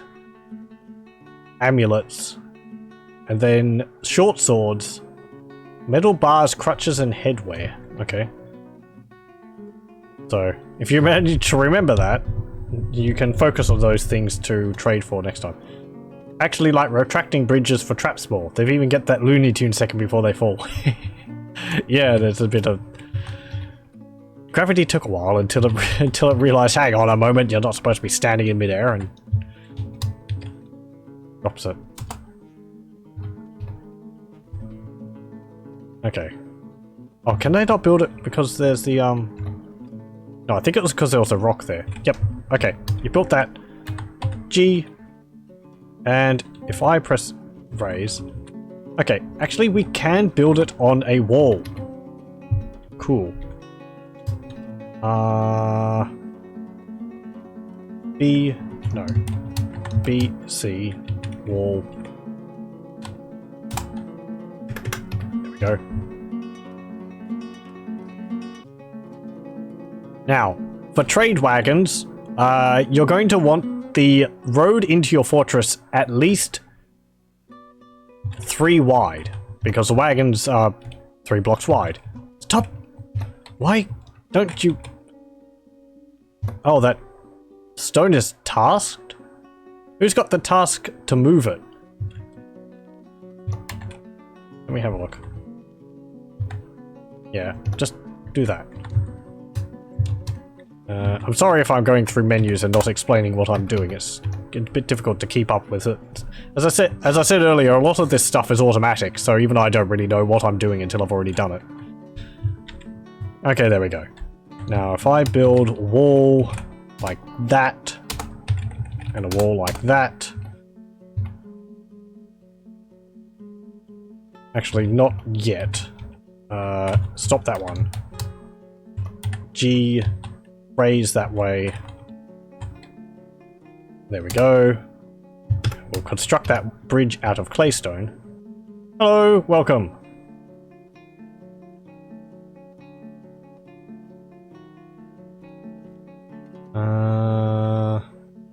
Actually, we've got a few more people here now, so I will.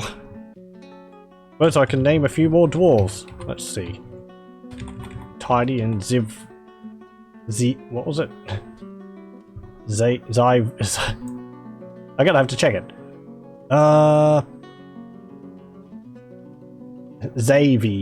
Xaverian. Okay. So.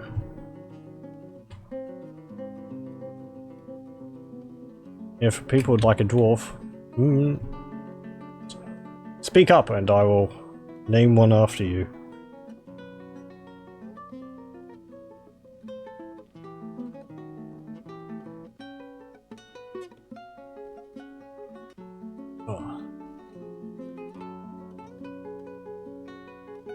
Pardon me. Let me just have a look at something. What's the weather like at the moment?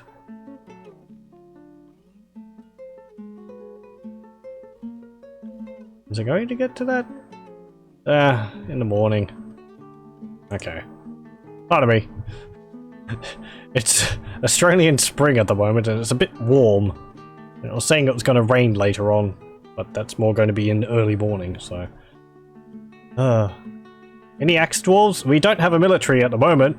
I can give you a dwarf and then train you as an axe dwarf later on, if I remember. We did have an axe, but then a Kia ran off with it. I don't know how. A Kia is a bird, maybe about the size of a parrot. A copper axe. How would it take off with that?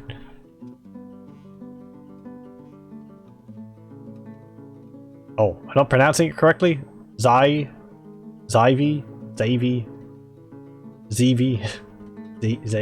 I'm sorry.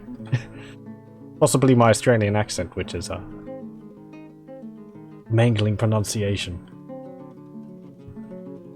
Oh, Stackwood has become a fisher dwarf. We've got our mason up there constructing the bridge. We'll actually get our dwarves to smooth out the living area.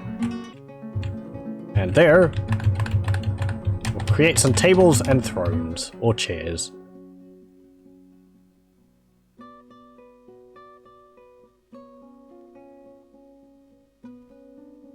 Zyvi, maybe.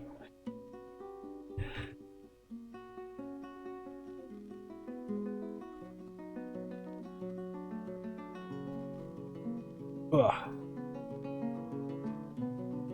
Okay.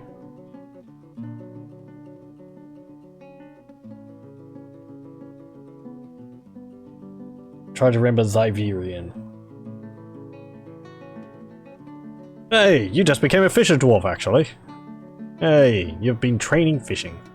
Oh, we've still got the outpost liaison wandering around our fortress. Yeah, Libash Bear Page. Let's have a look at him. A sturdy creature, sturdy creature, fond of drink and industry. That is the description for every dwarf. His sideburns are clean shaven. His very long mustache is neatly combed. His very long beard is braided. Very long hair is tied in a ponytail. Nose bridge is concave. His bronze eyes are narrow. His ears are somewhat narrow. His hair is charcoal. His skin is burnt umber. I can actually have a look at some of the other people's dwarves. Let's have a look. Tidy. What do you like? I finished up some work. That was satisfying. He feels satisfied at work. Within the last season, he felt satisfied after getting into an argument. He was annoyed dwelling upon having a drink without using a goblet, cup, or mug. That is, you have to upend the barrel into your mouth. You're the son of Nomel and Nil, citizen of the Hot Armors. That's our faction we're a part of. Rarely sick, but is very slow to heal, very quick to tire, and unquestionably weak. What do you like? Likes calcite, lay pewter, pink jade, Kia leather. Well,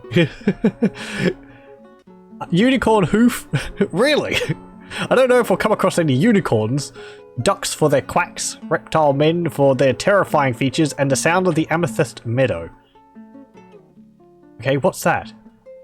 You prefer to consume giant green tree frog. river spirits, and kumquats. He absolutely detests toads. Ah, no true dwarf would hate toads.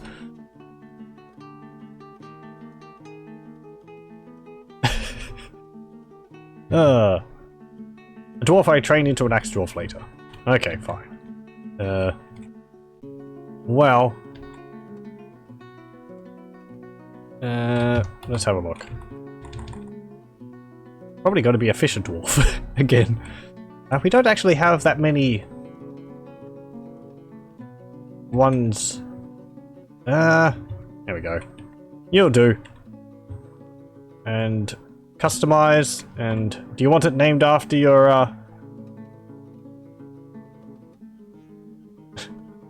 after your handle? Let's see.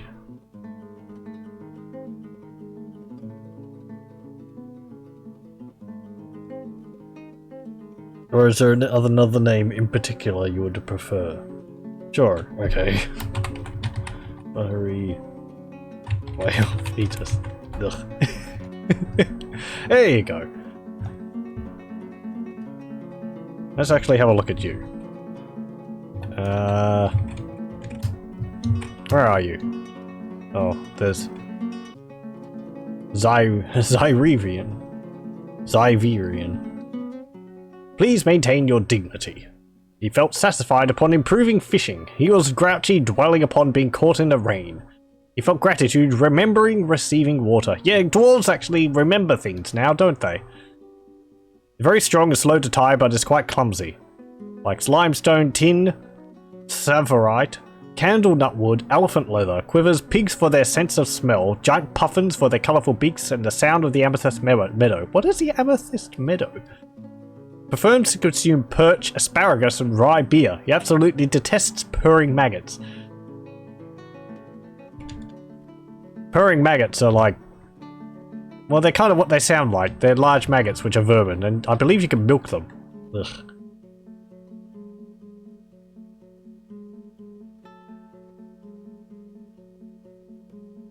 Used to be a fisher dwarf, right? Or a chef?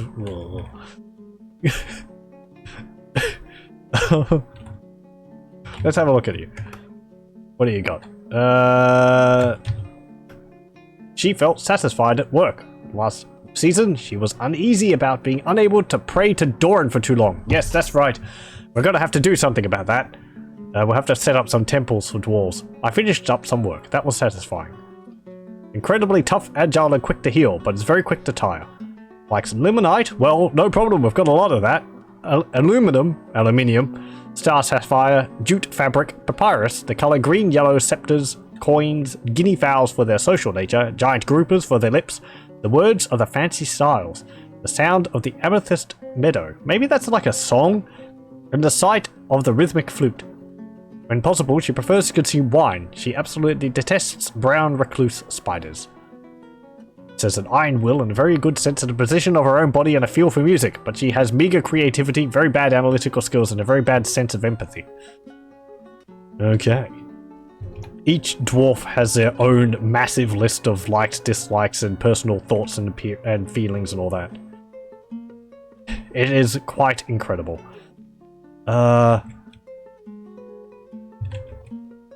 Okay. Create more barrels.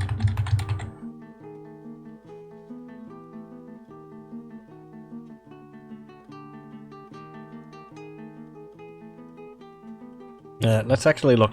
What's that thing? Outpost Ledusen. Rackhelped.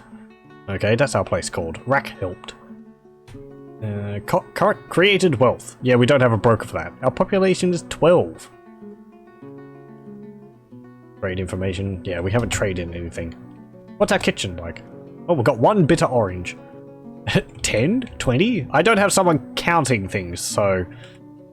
how much of something we've got is, you know... it's a mystery. Actually, come to think of it. Create a table. We don't have any chairs. So don't create that yet. Did I make an archer? No, I haven't. I don't think we've got a crossbow. Oh, the merchants are leaving. Ah, but we didn't create a trade depot, so it doesn't matter. Do we have a crossbow? Let's have a look at stocks.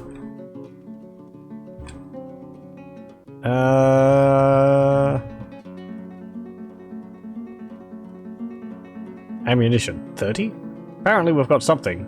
It would be under, like, bows, ranged weapons, or crossbows. Make sure I turn off the cooking that uses up your seeds. Ah, yeah. I can't remember whether it's off by default or not. But let's have a look. Is it under this? How do I get to that? Oh, hang on. Yeah, I don't have a kitchen at the moment, so they're not actually cooking any of their food, they're just eating it raw. Raw!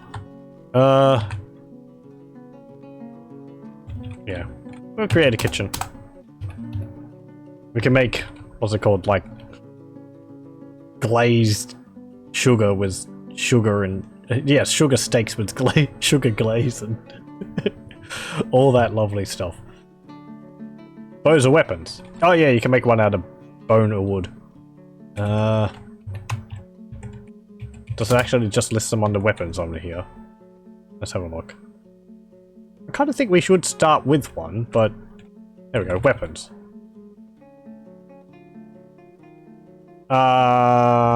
We might have one?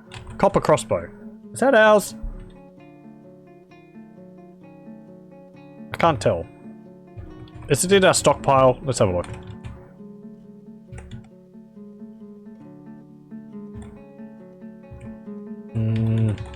It might actually still be outside because our stockpile's not big enough. Create another stockpile, fill up this corridor here. Temporary storage. Ammo, coins, gems. No, not gems. Finished weapons, armor. There we go. I can hit tab on the weapon screen and zoom to it. Oh, let's see. There we go. Okay. Because some of this stuff is actually held by the traders. Yeah. That's actually that's actually the trader's weapon. Yep. Up, they've run off. Ah well, we didn't have anything to trade with them, and I don't need anything really, so. Oh, did you suspend that? No, wait. Masonry. Oh, our mason's probably busy smoothing. Okay, no, wait, what are you doing? You're a miner, you're a miner, you're a carpenter. What are you doing? No job, detail floor. Detail wall. Are you upset? You're thirsty. Okay. Oh.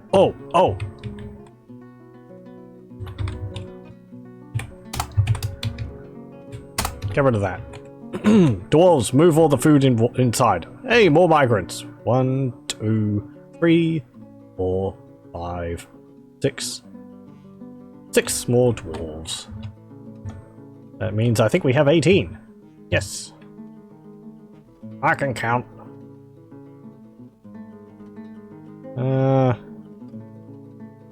Welcome. You poor lots of sods. I have no beds for you.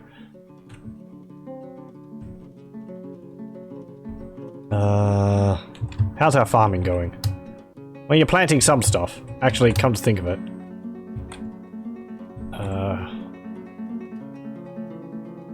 What do we get? Oh, we got a bunch of farmers! Well, how about that? And a herbalist. Actually, those might have been already there, but... yeah. They didn't bring any animals with them. The outpost liaison's still here. There are 3 chinchillas and 7 Kias. Blech. Zoom wasn't highlighted. I think it's one of the merchant's bows. Yeah, I was trying to zoom to it, but it was grayed out, so yeah. It's a little annoying that it shows merchant's weapons, but at the same time, you might want to know what weapons they have for reasons.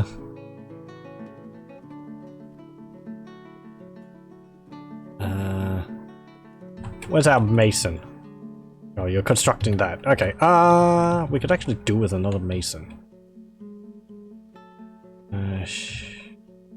You. Labor. Just do masonry work.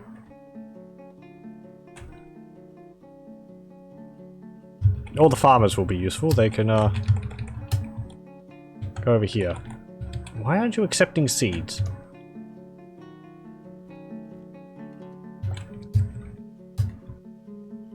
I have seeds off here. Where are my seeds actually being stored? Hey! Get away from there, you little sod! I see that. No uniform. Name squad.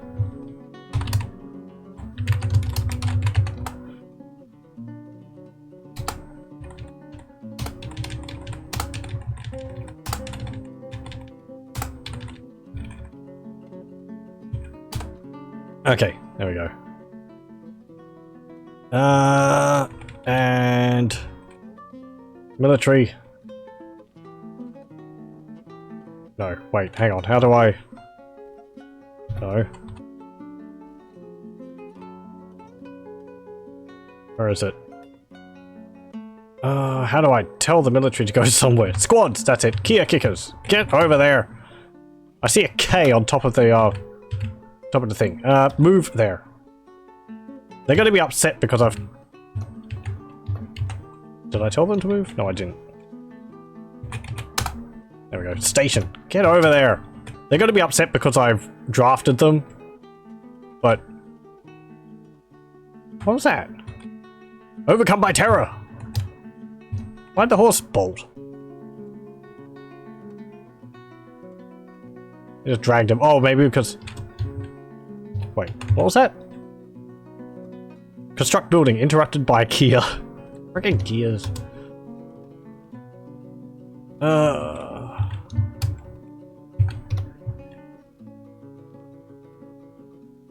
The great band of Kia kickers. Freaking look at them! They're just like interrupting all my dwarves. Where are they all anyway? Oh, they're flying around up in the air, that's why. Yeah, Kias can fly, can't they? That's a thing they do.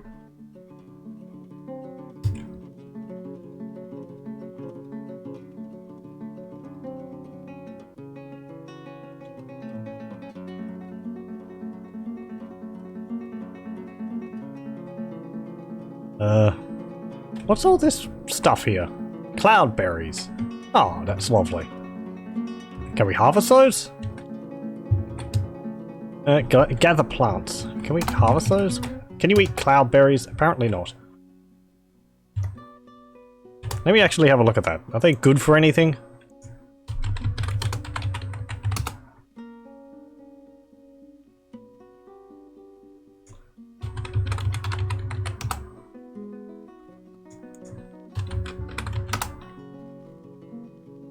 No, not weather.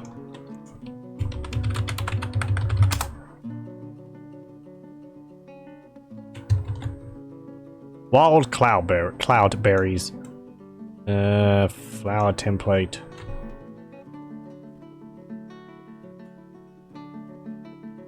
Contain seed. Apparently you can. Well, if there's all these berries here, we may as well try to harvest some of them. Yeah, gather pick fruits. There we go.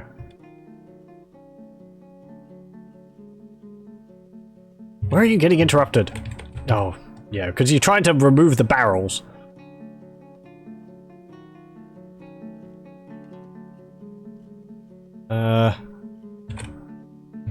Actually, can I tell you to...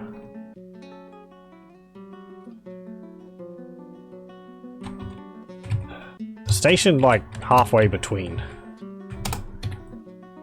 That way you're going to, like, scare them off just by being nearby. These Kias are stopping my guys from carrying this barrel inside. You know what, actually. Yeah, we'll get a boa. Where is it? Where is it? Boa's workshop, B. And we can build a few more beds, actually, because they finished building the other ones. There we go. Bitter orange wood.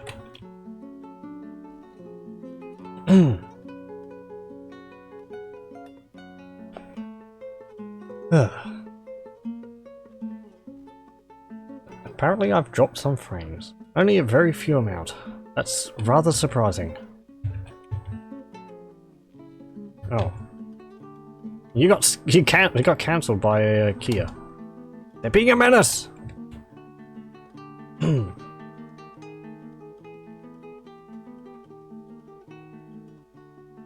Oh, do we need a boya dwarf or something? Who's got no job? You're preparing a raw fish. You're a miner, you've got no job. But you're a miner, so you get excused.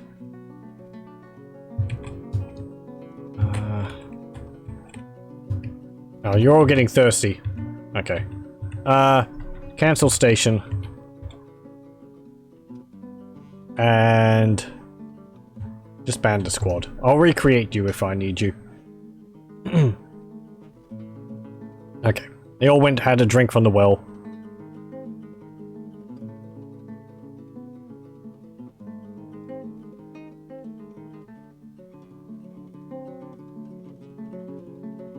Damn it! Kia's stolen pigtail cloth. Why aren't you moving stuff inside? I thought I told you to. Cloth, leather, finished goods.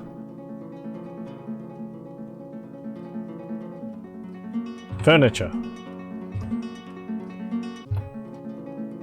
Okay, just drag everything inside. Stop the Kias from nabbing it. I should have done this earlier, but I didn't realize we were going to get terrorized by Kias.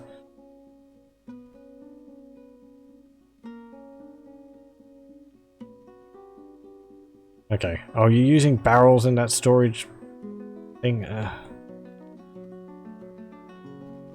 I kind of prefer if you didn't, but whatever.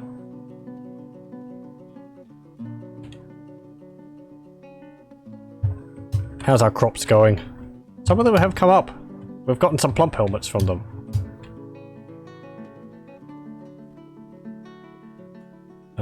Actually, I think now I'm going to create a burrow. Press W to create a burrow, A to add new burrow, then it'll be burrow 1. Enter to define the burrow, N to name the burrow, and we'll call it, I don't know, homestead. And then we go start rectangle, so we'll say this burrow will encompass this, this,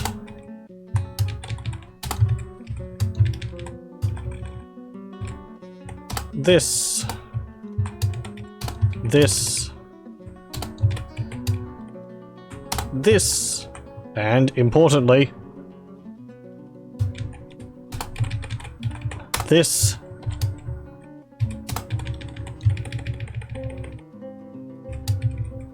this, this,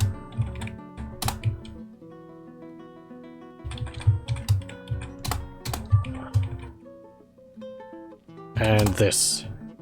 You want to encompass your farms if you've got them attached to your fortress like that, so that, you know, dwarves don't get hungry if they're confined to the burrow, so they can actually go and harvest the plants still.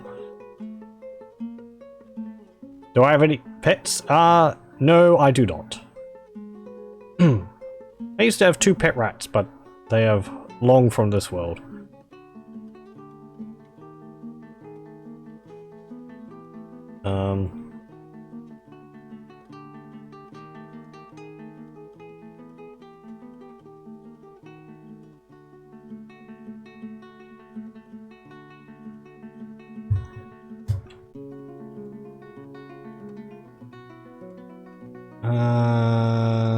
So, have you moved everything from the wagon inside? There's actually no— oh, you're storing the barrels in there because it's a stockpile for barrels, right? You're not actually, like, keeping the barrels in there by storing stuff inside of them. They're just being used to... Okay, fine. Actually, you know what? Do that. We're going to create another stockpile over here. It'll be bigger and better than the other ones, and I'll be able to remove all this stuff, which is cramping up the military room and the hallway. Ugh. Untidy.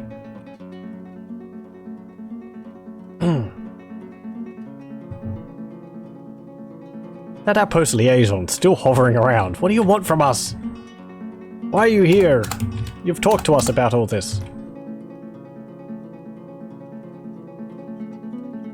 I'm going to try and do a bit of everything which you can do in this game. What I mean by that is there's a bunch of new things which are added into the more recent versions. So, no, not a block. So I'm going to try and build a tavern. I'm going to build the temples and go into, like, building the instruments for them and all that. As much as I can. Also the military and all that stuff.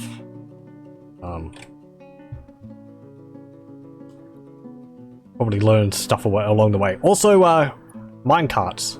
And how they can help with mines. Though I'm probably not going to do it as effectively as you should be, as you can, but... Okay, the bridge is built. Good. Now, we're going to need to build a lever. Which is... capital T for traps. Then we press L for lever. And we'll put the lever...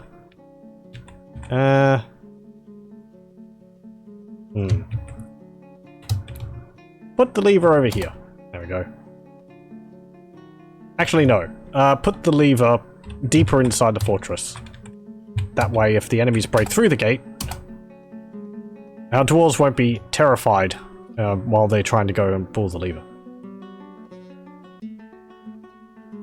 I think if the lever's further away from the bridge, you need more mechanisms to hook it up. Don't try and figure out how the mechanisms work. It's dwarven magic.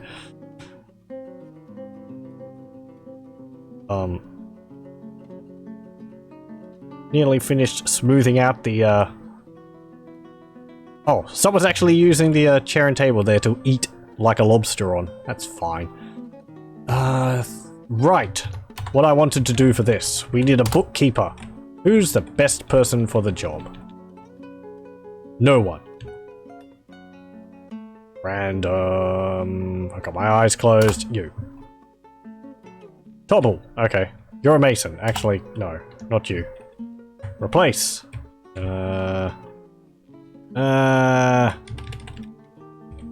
Yeah, tidy. You could be the... because you're the bone carver, you can be a bookkeeper as well.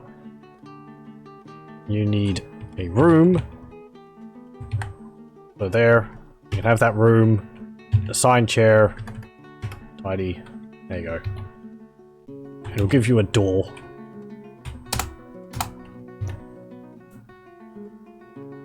And you're going to be confined to that room and keep our stocks up to date. Not literally, but we're going to demand a pretty high, what's it called? Count level from you. But all the hard work now will pay off later on. Highest precision. All accurate.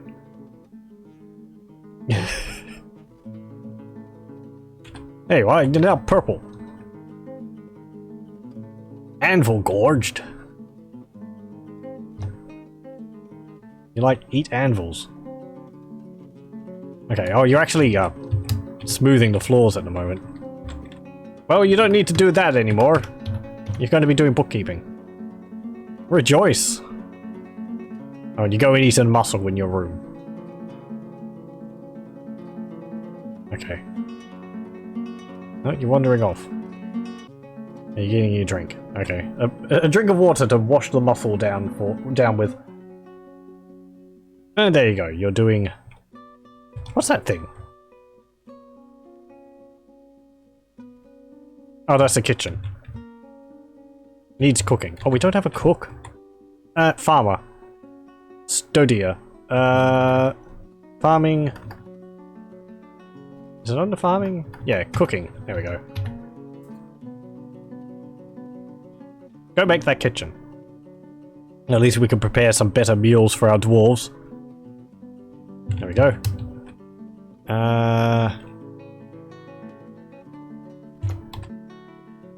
Actually, where was it? How do we determine...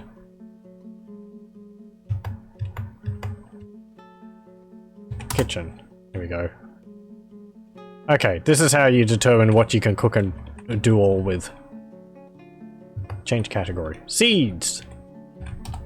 Toggle cook. Yeah, you can't naturally cook seeds. However, if they cook something which had seeds in it, like an apple, then it will destroy the seeds in the food.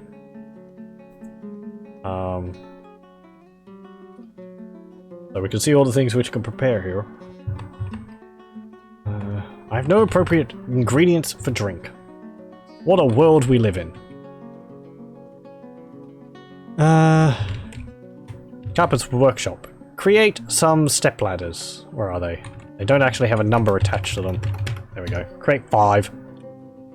And we'll be able to pick some fruit for our dwarves to make stuff from. Oh yes, also. Very important. Create a still.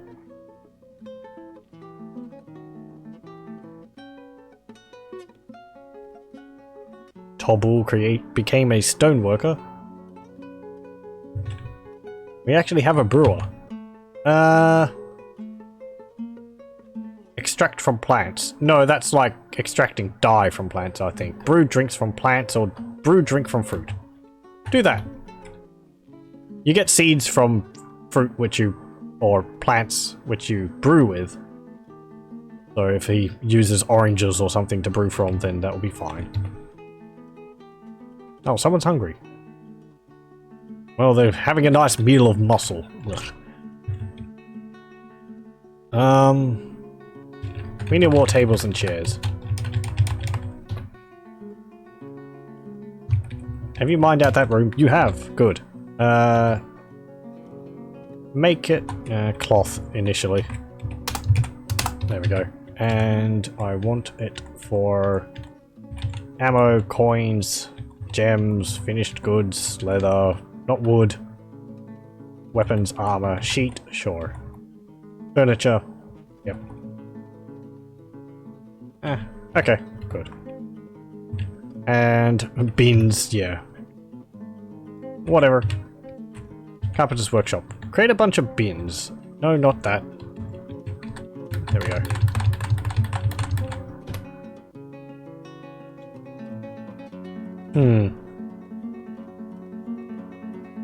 You're busy working away in there. What's it say about you? Update stockpile records. This will just mean that we'll be able to see exactly how many of things we have. And once it's been done, you don't actually have to do it again. It's like... You don't have to update the stocks, it's just when the stocks get to a certain level and you become a bookkeeper. They're constantly up to date. Are you the military commander? No, you are not. I don't actually have one yet. Sure, why not? I'd have to create another squad. Sure, whatever. We'll give metal armor. Why not? No, not you. There we go. And... I don't know. We don't really have...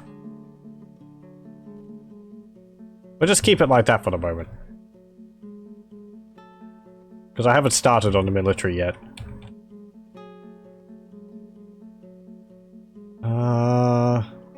What are you brewing? Let's have a look. Brew drink from fruit. And I see the inventory. Press T to have a look at the items inside of a building. It's guava seeds. Your guava wine barrel.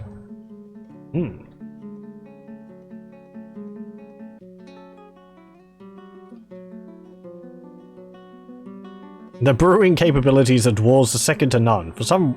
Somehow they're able to brew or ferment mushrooms, plump helmets. I remember people were trying to figure out how they were doing that, because I don't think, like, you know, fungus naturally have sugars in them, so I think they just rot in the process. Okay, get rid of this horrible hallway of storage, and this one up here. Dig down. And I'm going to want to... No, not that. Do that. And there. Okay. And we do... How many dwarves do we have now? Let's see. 18 for the moment. 1, 2, 3, 4, 5.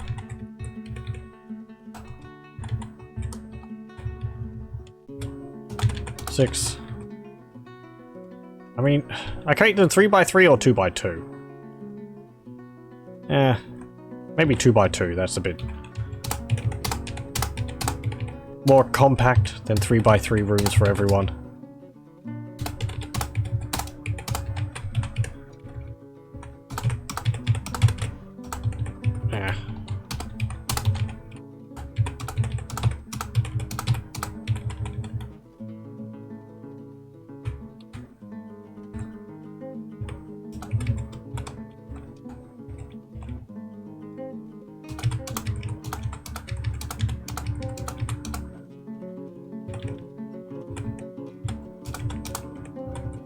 And I don't follow any, like, really, what's it called?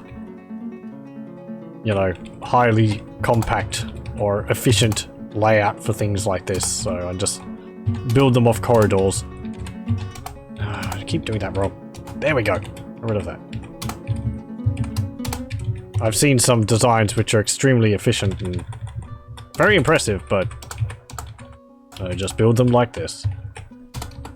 There we go. There can be one room up here. And another one in here. There we go.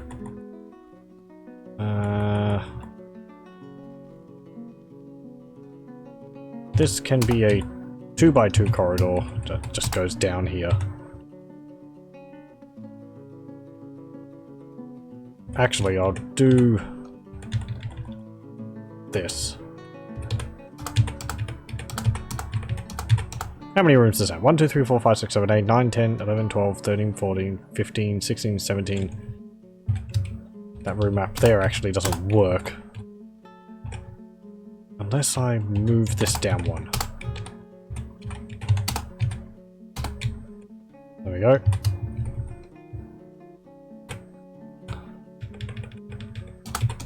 Like that.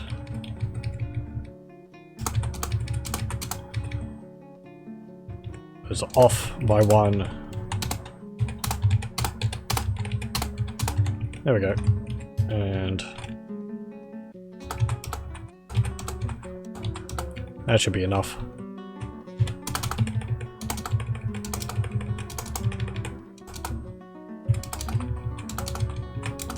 Very utilitarian, but yeah. Or Spartan. No. There we go. And there.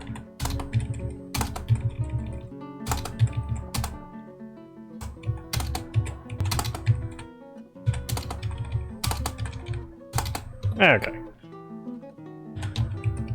Just cut that off. Pardon me. I might only go for another 15 minutes.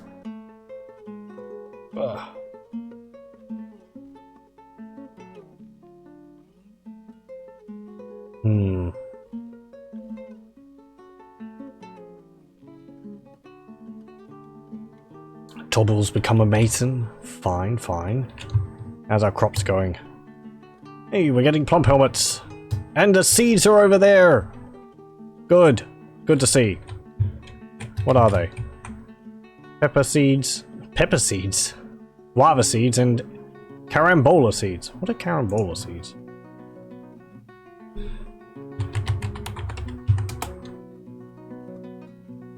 Oh, okay. Starfruit. Cool. Those are actually all above ground plants, so they're not very useful in there.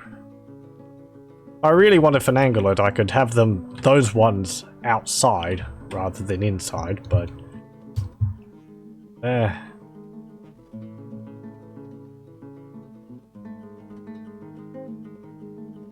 Where are the... Where are you storing, like, our plump helmet seeds? Or have you planted all of them? You might have planted all of them.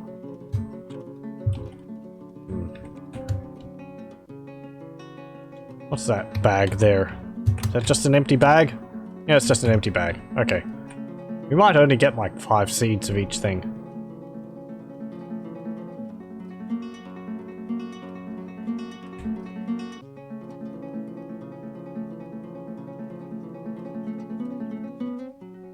I've struck blue jade. Someone's gonna have a nice room.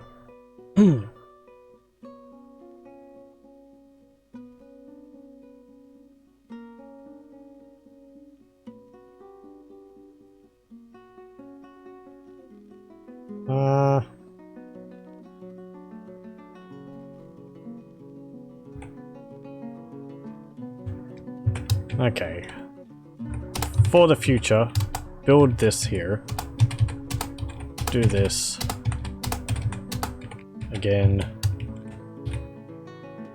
And then we can have like a small stockpile here.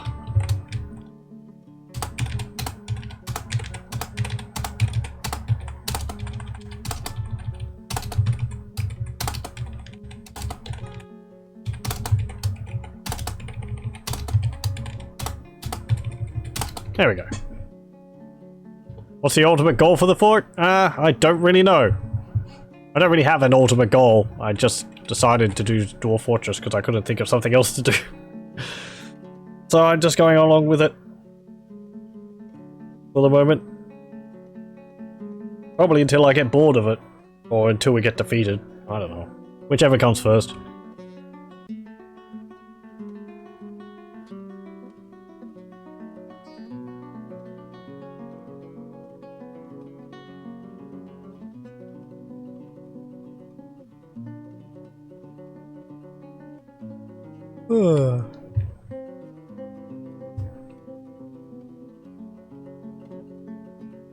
Yeah. Oh yeah, we've got our boas now. Add new task. You can make a wooden crossbow. Make about 5 of them. Can you make shop there? No, we need a craft shop. That's it. So there we go. Craft dwarfs workshop. I think we do. I don't think there's a specific room for... What did I just do? Yeah, we'll take from anywhere.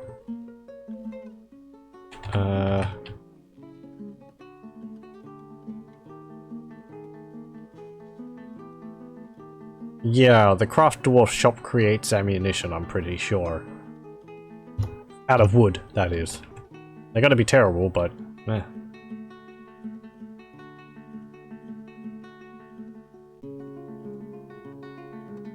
As I might have said earlier, though I've played a lot of Dwarf Fortress over the years, I haven't played it for a while, so I'm kind of relearning things. A little bit. You know, it's a lot of the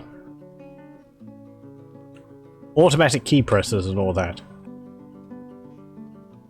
Okay, is there anything I'm forgetting? We've got food coming in, kind of, from our crops and from the trees and all that. Oh, actually, that was something, yes. Gather pick fruit. Gather fallen fruit. Can I...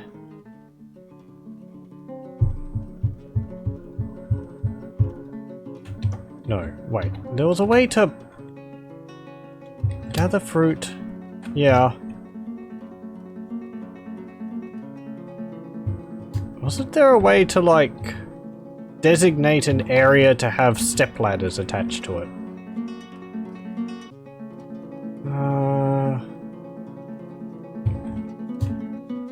Am I thinking of something else? What's the season? Midwinter. Okay.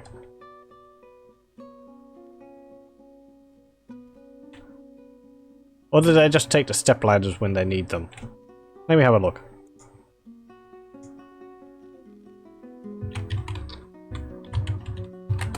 I'm looking on the wiki for this. Step ladders are a tool used to harvest trees. Located in the plant gathering zone, a dwarf will automatically fetch and place a step ladder under it. Step ladders can be placed anywhere. Allow a dwarf to grab fruit from up to 2 Z levels above ground. Ah, cool. Simply drop the fruit on the ground. It will not interrupt his work to haul it to the food stockpile. Any passing dwarf, meanwhile, can collect the fruit and haul it away.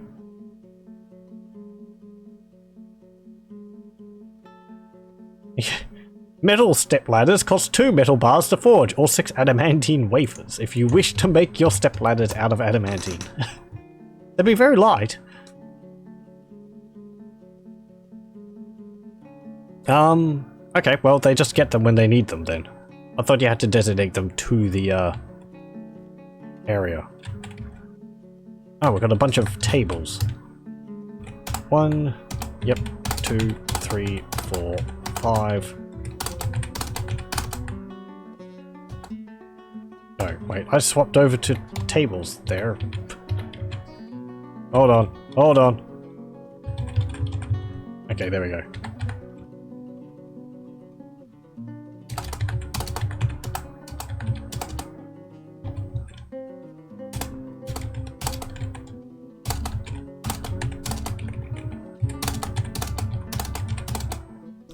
And we're down 1 table and chair because I used it for the, what's it called? The, bookkeeper's thing. Cannot reach site. Oh. What do you mean you can't reach the site of the table? It's right there. Not like there's anything blocking it.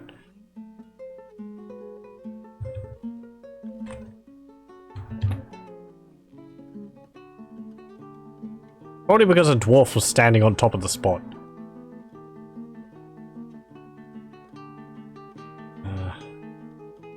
Okay, also, make wheelbarrows. Make about 10 wheelbarrows. We want a surplus of them. We can actually attach some of the wheelbarrows to our stockpiles, so that some dwarves will be able to move stuff around a bit faster.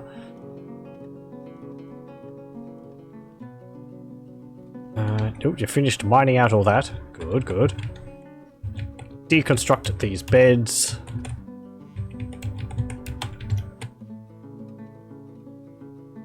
You can create some more beds. We've still got 18 dwarves. So 10 plus, I think we had 5 beds before.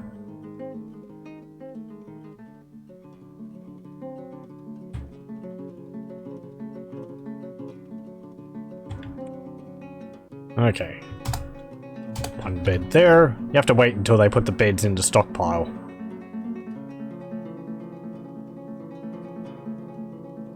Or unless they're in the workshop after they've been constructed. You need empty food storage item. Oh, we don't have any barrels? Wait. Anyone? Cancel brew drink from fruit. Yeah, okay. We need more barrels. Oh, but our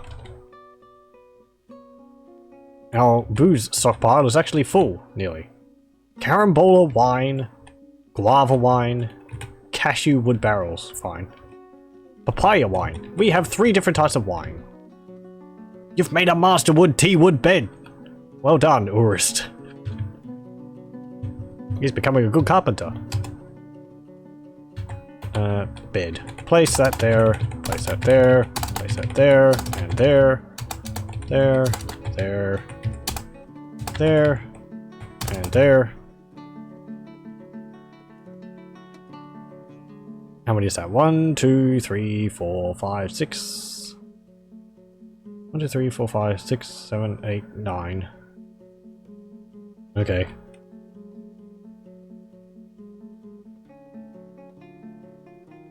Oh, and we built that lever. I forgot to link it up. Link it up to the bridge. There we go. That one and that one, I think, are the better ones. Items all have a quality attached to them. Mechanisms also have a quality attached to them. And if you use mechanisms of a high quality in the placement of traps or attaching them to bridges and the like, it means that when you pull the lever, the bridge will retract or activate faster. So it's best to use your highest quality mechanisms if you want to pull the bridge up at pretty much as soon as you pull the lever. Otherwise you might have to wait, you will have to wait some time for it to activate. At least I believe that's how it works. There and there. That liaison's still in our base. What's he hanging around for?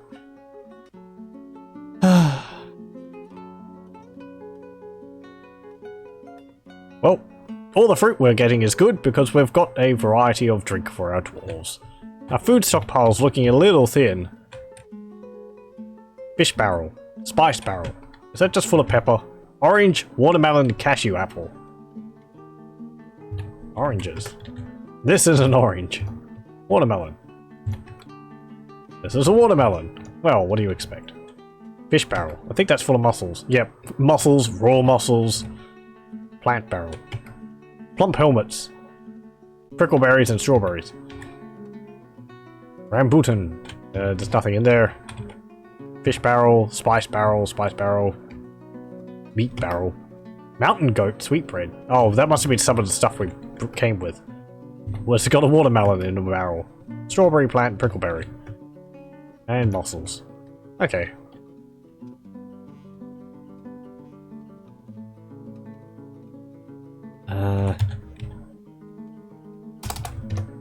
Mine into that.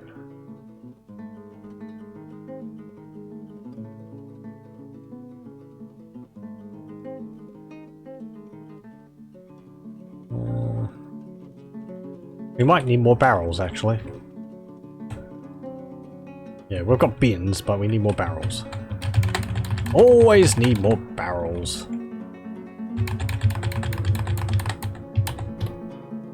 Yeah, we might need to cut down some more trees. I don't really want to, because they give us our fruit.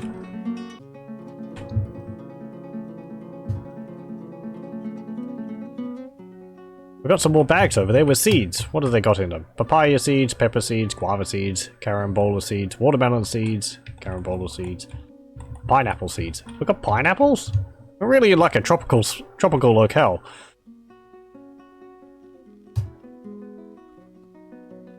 Shem. Barracust has become a fisher dwarf. Okay. Make bedroom. Actually, start constructing doors for people's bedrooms.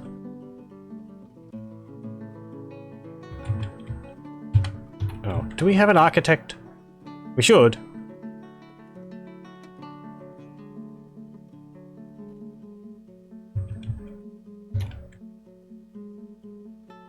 Brewer, no job. Farmer, no job.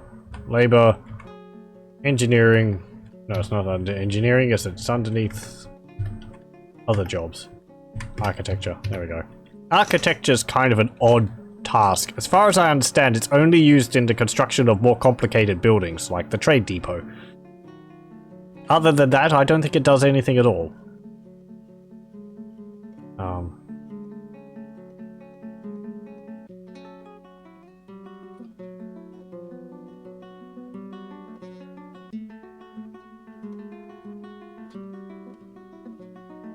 You're mining what there? Lignite.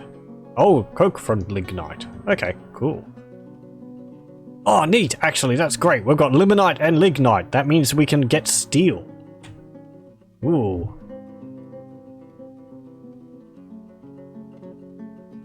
Because we have a... No, wait, hang on. Lignite's just... No, because we need a flux stone as well. But the lignite's good because that means we have a fuel source. We don't have to like cut down trees to make charcoal from them. Claystone. did say we had a flux stone here. That might be deeper down. But I thought most flux stones were near the surface.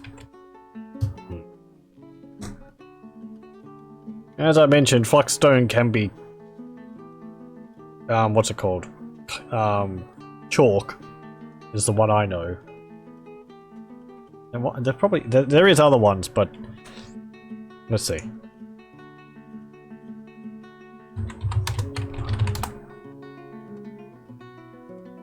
Stones which are classified as flux materials are used in creation of pig iron and steel at a smelter. Calcite, chalk, dolomite, limestone, and marble. There we go.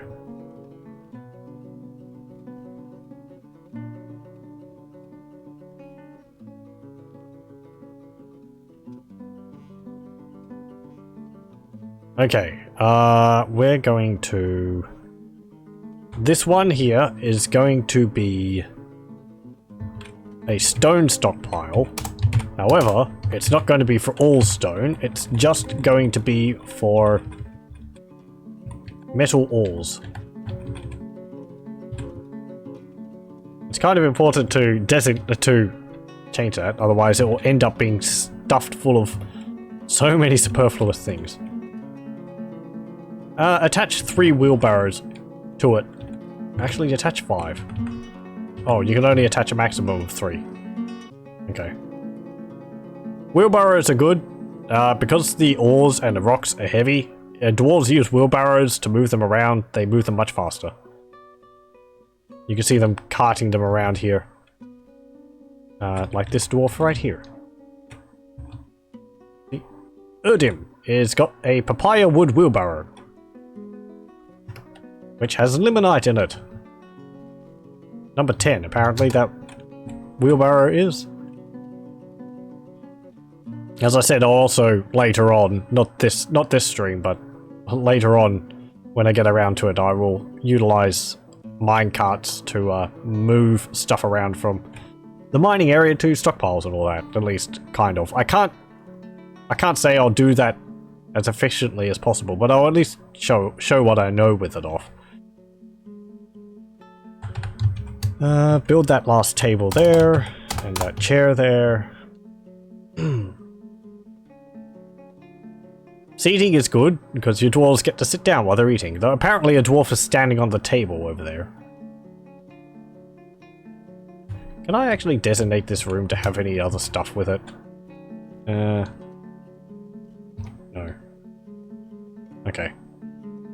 I thought you could, like, attach instruments to the meeting area or something. But I think dwarves, if they have them, will just use them. Actually, let's have a look at that. I need a crafts dwarf shop. There we go. We haven't lost anyone, as far as I know. Make instrument pieces. Make instrument. Assemble complete musical instruments and construct single-piece instruments. We've got a whole bunch of instruments here, and apparently we can't make any of them. The Zalad is a mid-sized handheld ceramic musical instrument. Musician uses the leather bellows to send air over interior reeds. Bildom, huge stationary metal musical instrument which houses 88 metal strings. The musician uses a stone keyboard to select which of these strings are plucked. The instrument has an 8.5 octave range, going from extremely low to an extremely high pitch. We can't see the rest of what that says. Oh, pardon me. I was pressing some of my bound keys there.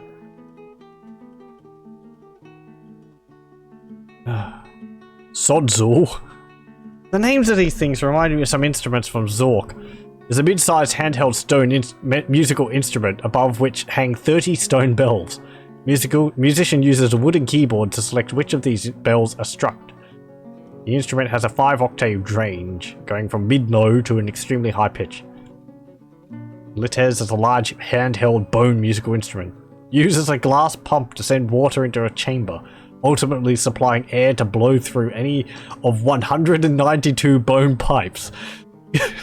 Okay. I don't think we actually have got any instruments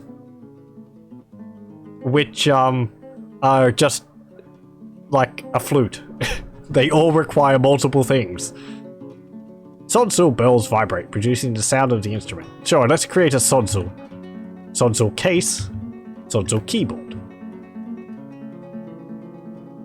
I think the dwarves just carry the instrument around. I don't think you need to install it.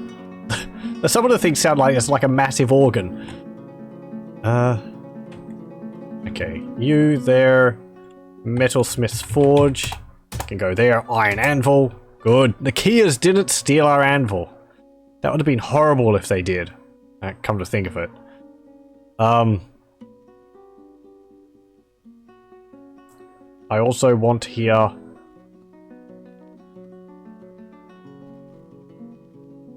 What do I want? Got a Metalsmith's Forge. Furnaces. E. There we go. Get a smelter. And get a wood furnace. There we go. Do we have dwarves to do that, actually? Well, we've got a wood burner. Oh, I forgot. The 7 dwarves you start with actually have... Is that one of the 7 dwarves we started with? No. Okay. Never mind. I was going to say, I think the 7 dwarves you start with actually, among them, come with the majority of tasks active, but I could be wrong.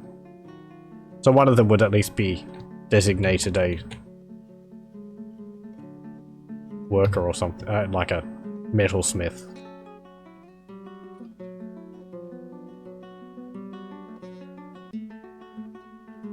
Hey, we got a trade depot, so we can trade if we get traders.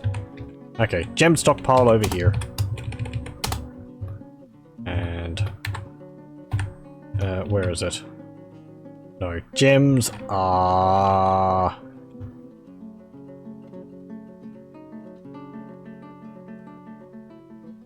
jewelers. J. There we go.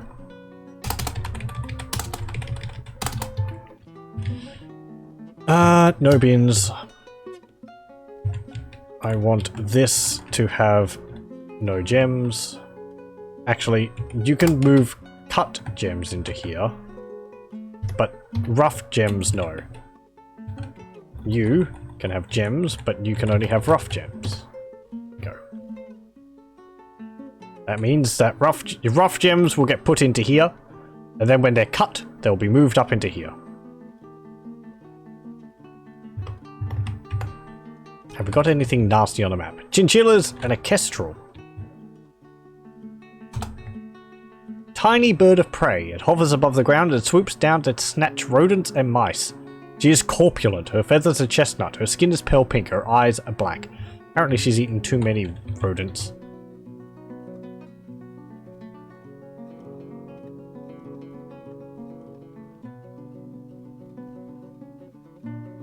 Okay, good.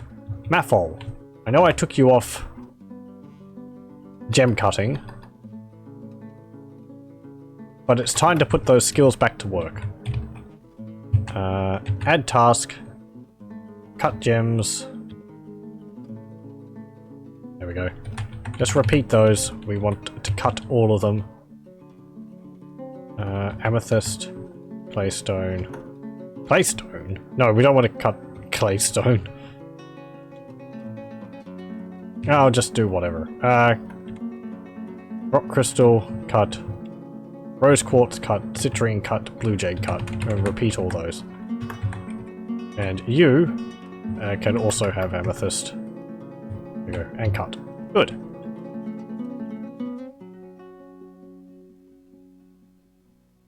Oh, I want to designate everyone's rooms. I was building doors, that's right, to block off people's rooms. 5, 6, 7, 8, 9, 10, 11, 12, 13, 14, 15. And we need more beds.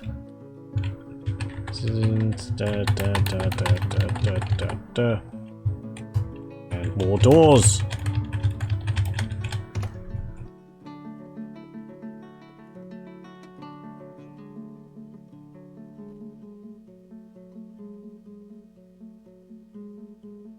Okay, I'll finish designating these rooms and then I'll call it.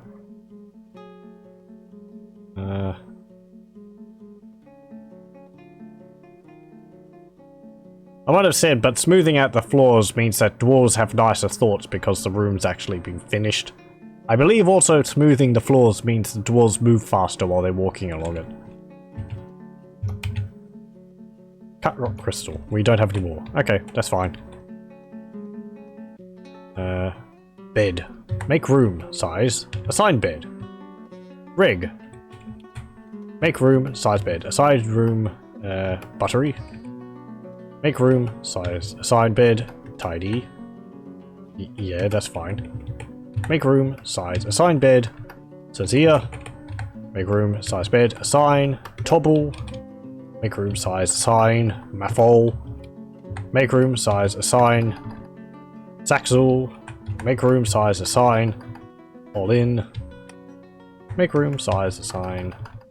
Erdium. We might not need to designate a room for everyone because some people might actually be married. Urist.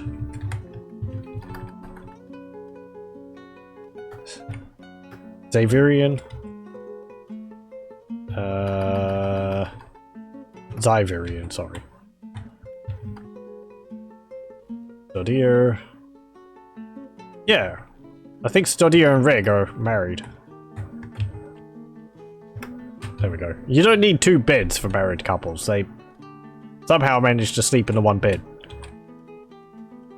I don't think the beds are double. The beds are infinitely large and infinitely small. They are exactly the right size for... They are exactly the right size for 1 dwarf as well as 2 dwarves. If they so happen to sleep in it. Got 3 gold dwarves in your bedroom. Which one's yours? This one. Yeah, you've got walls of limonite, I think. Yeah, limonite. So you've got like iron ore. What colour's limonite actually? I don't think it's yellow. If it's iron ore, I imagine it would be red. Oh, it's like a yellowy. Yeah, it's like a yellowy orangey colour. You've got like yellowy orangey rusty coloured ore going through the walls. No more blue jades to cut.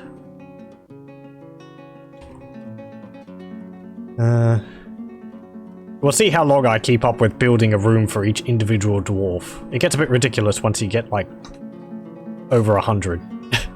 Wet season has arrived. Spring has arrived on the calendar. A whole year has passed. Nearly. I think we've got about a fortnight until an actual year has passed. Yeah, I don't think we've struck gold yet. I don't know if we've got gold on this map. We might have it deeper down. I think those deep metals. We need citrines. Everyone's sleeping in their rooms. They'll be happy about that? All in. Your meager quarters. Felt pleasure near a fine seat. He felt pleasure near a fine seat. He felt pleasure near a fine table. He felt satisfied remembering work. He felt pleasure near a fine table. He felt euphoric due to inebriation. He felt fondness talking with a friend. He likes real gar, aluminium, white jade, giant swan leather, the colour sandy taupe, helms, alpacas for their resemblance to a miniature llama.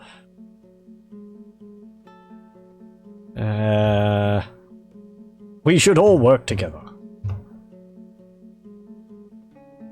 Happy Fortiversary. Not yet, I don't think. I can't remember what day we started in. I think it was... Oh, fortnight from the 1st. 14th? Yeah, the 14th of granite. So nearly. We can see 5th. Then in a little bit the 6th will come. Days go by really quickly in Dwarf Fortress.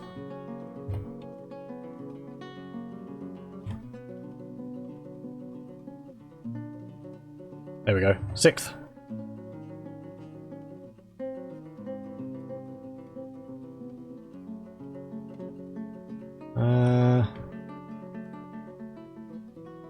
It started raining. wait, oh, actually, I just remembered something.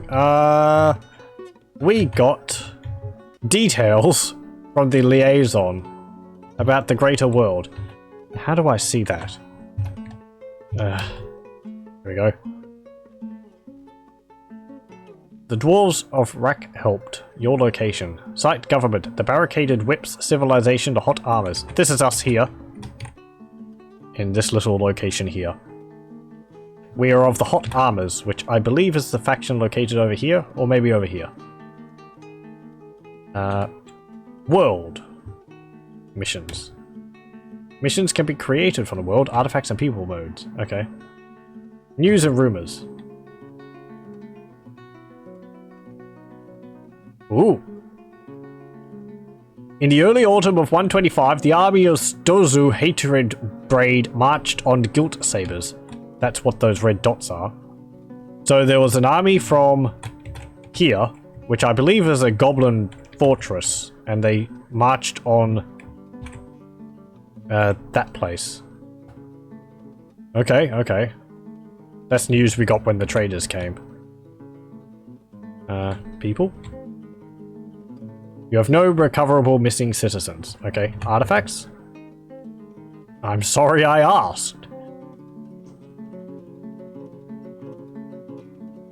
Whale-headed. Whale-heeled the Learned Ring, last held by the dwarf Kogan Shock Fountain.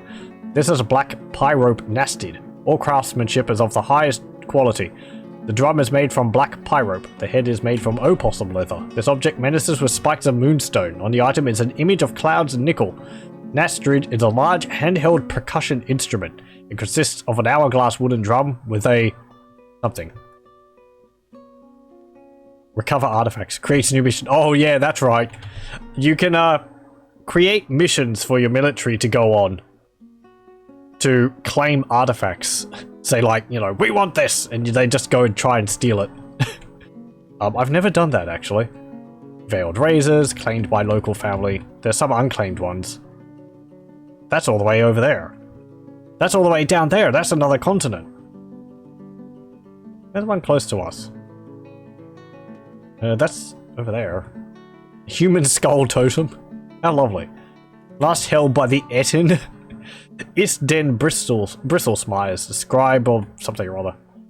That's over there. Over there. Over there. Over there. The Llama Bone Scepter. Last held by the dwarf Kubuk Rackwhips. Okay. Well, this is all the artifacts we can find in the world.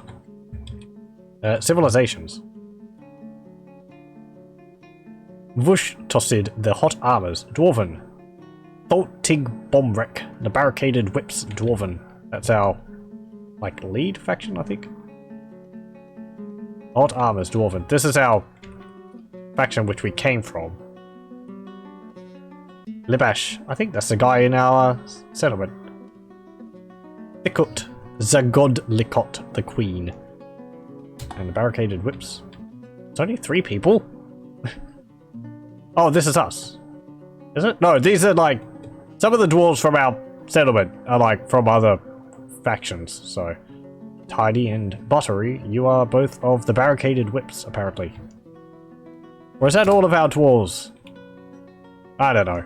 I'm not too clear on a lot of that stuff. Is that a Necro Tower? Let's have a look.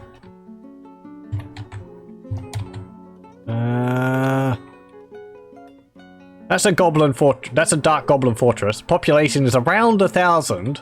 That's actually really close to us. They did attack here, I think. Yeah, Guilt Sabers. Population is around 300. We're here. So, yay.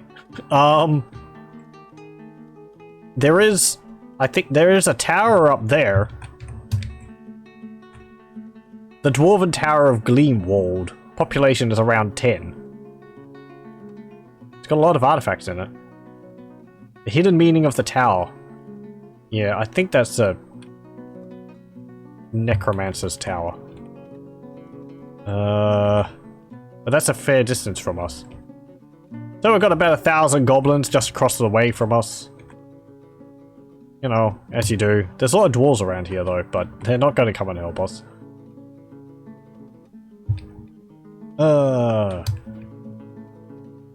Okay.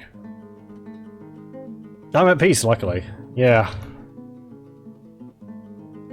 I think it takes 2 years until the first invasion of goblins arrive.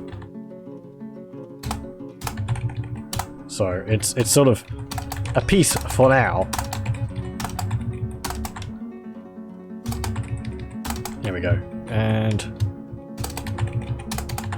there is a bit of a grace period built into the game, from what I remember.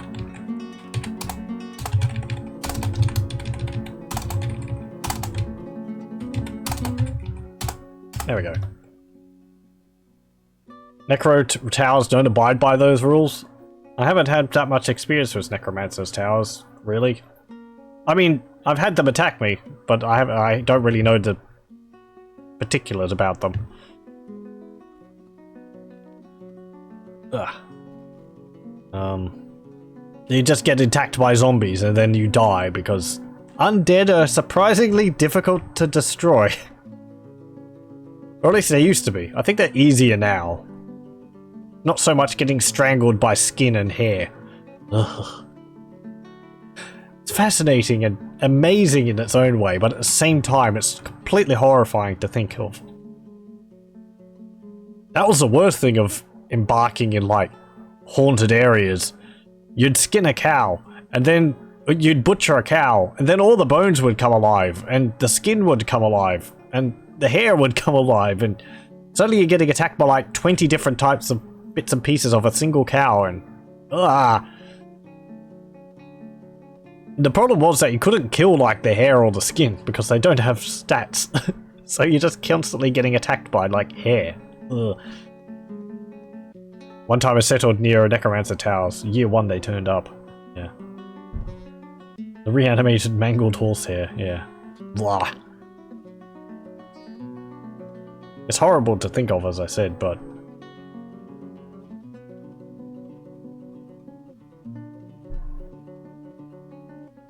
Oh, an elven caravan.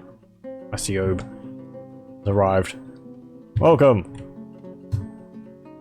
We actually have some things to trade now.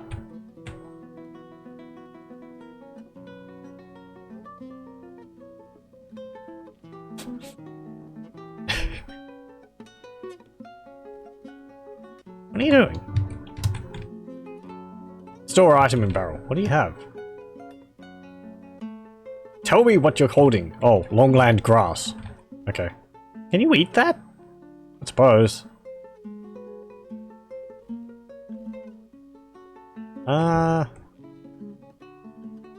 Well. Do I have anyone else? Yeah, brewer and... Oh, the brewer and the farmer are married. Okay, so everyone's got their own bedrooms. Merchants have arrived or unloading their goods. Okay. We're going to need a... Going longer than I wanted. Need a broker. Who's got the best skills? Nobody! Reg. Because you're the expedition leader, you could be the broker.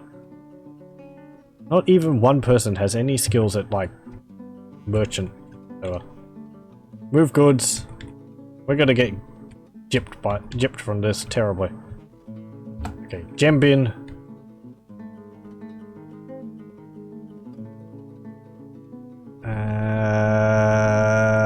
That's fine. All the gem bin up there, and we'll see what the elves have to trade. I want trader. Go there, please. You're there? Good. Trade. Greetings. We're enchanted by your more ethical works. We've come to trade. Fidel. Now let me just have a look at this. Okay, these are all our gems to trade, as well as the bin, but we shouldn't trade that. What have you got? Fire clay. Okay. We've got more than enough of that. Yupa Vime, what's that? Silk grown willow vim. The frame is made from willow. Oh, it's an instrument. Huge stationary silk-stringed instrument with a wooden frame and a wooden body. Oh, it's like a giant harp. Okay. Flying squirrel cage. We could buy flying squirrel. Buckets. You'll notice all of their stuff says grown. Though they sell wooden items, the elves grow it rather than cut it down and carve it. Which is why we shouldn't give them our bin, because we carved it from a tree and they don't like us cutting the trees down. So don't trade them anything like that. Or anything which had like wood used in its construction.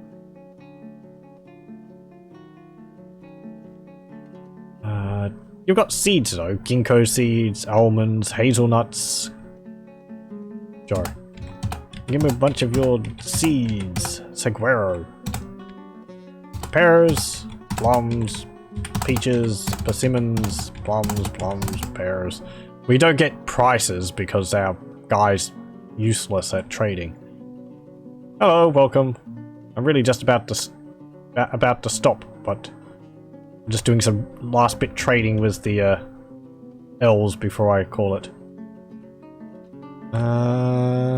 We can get a bow, but crossbow's a dwarven weapon. You get a puzzle box, sure. Let's get that Vima. Okay. Now I have no idea how much this is worth.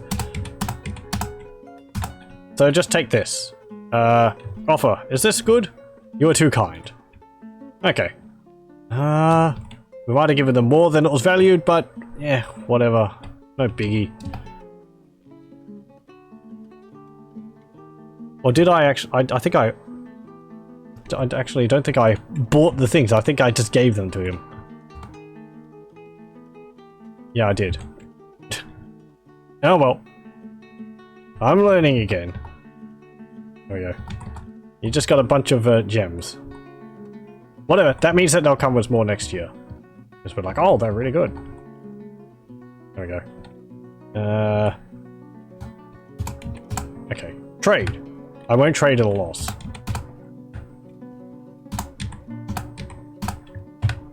Perhaps you'll consider the superior proposal. Added for the counterpart. Round, brilliant cut amethysts.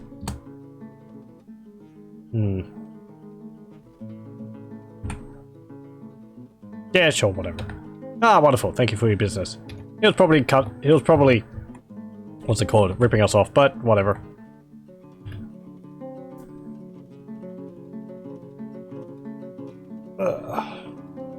Oh, thanks. Yeah, I'll probably stream again tomorrow. We'll see. I usually stream once every night at around 11:30 AEST time, Australian Eastern Standard Time. But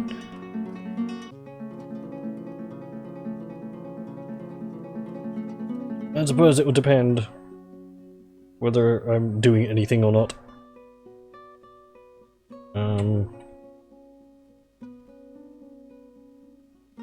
Yeah. Anyway, so we got some stuff from that. Have you moving it? Okay. No, not that.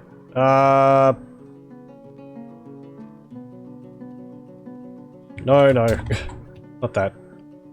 Move goods. Stop trading that. Okay, there we go. Now they'll haul the gems which we've got left back to our stockpile. So they ended up with more gems than what I intended, but no trader needed. Yep, that's fine. Okay. Well, we've got beds for everyone in their own rooms. We've done some trading. We've got our fortress or outpost started off. We have a nice moat, which I haven't finished completely. And I'd like to do the walls a bit more. We've got our farms over there, and we've got our waterway with a well here. We've got our wood stockpile here, and we've got the starts of our iron industry down here. Our living quarters, our like common room here with food and drink. Though the drink's going low again. But anyway. So yes, I think we will save it here. And that was pretty productive. About a year went past in game. And next time, I suppose we'll dig deeper and see if we can find some more stuff. And I'll start on some mines and mine carts, maybe. Or at least start on the iron smithing and all that. Don't dig too deep. Yeah, not yet anyway.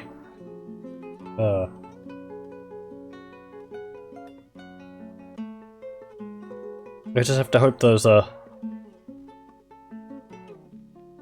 goblins leave us alone for a bit longer. I'm gonna need a military. That's worrisome. I mean, kind of. We have a burrow set up, so if they do attack us, I can just get everyone to stay inside the burrow, and we have everything we need inside of our fortress. So we can actually block ourselves off from the outside world and be alright for a while. And just waiting for them to go away.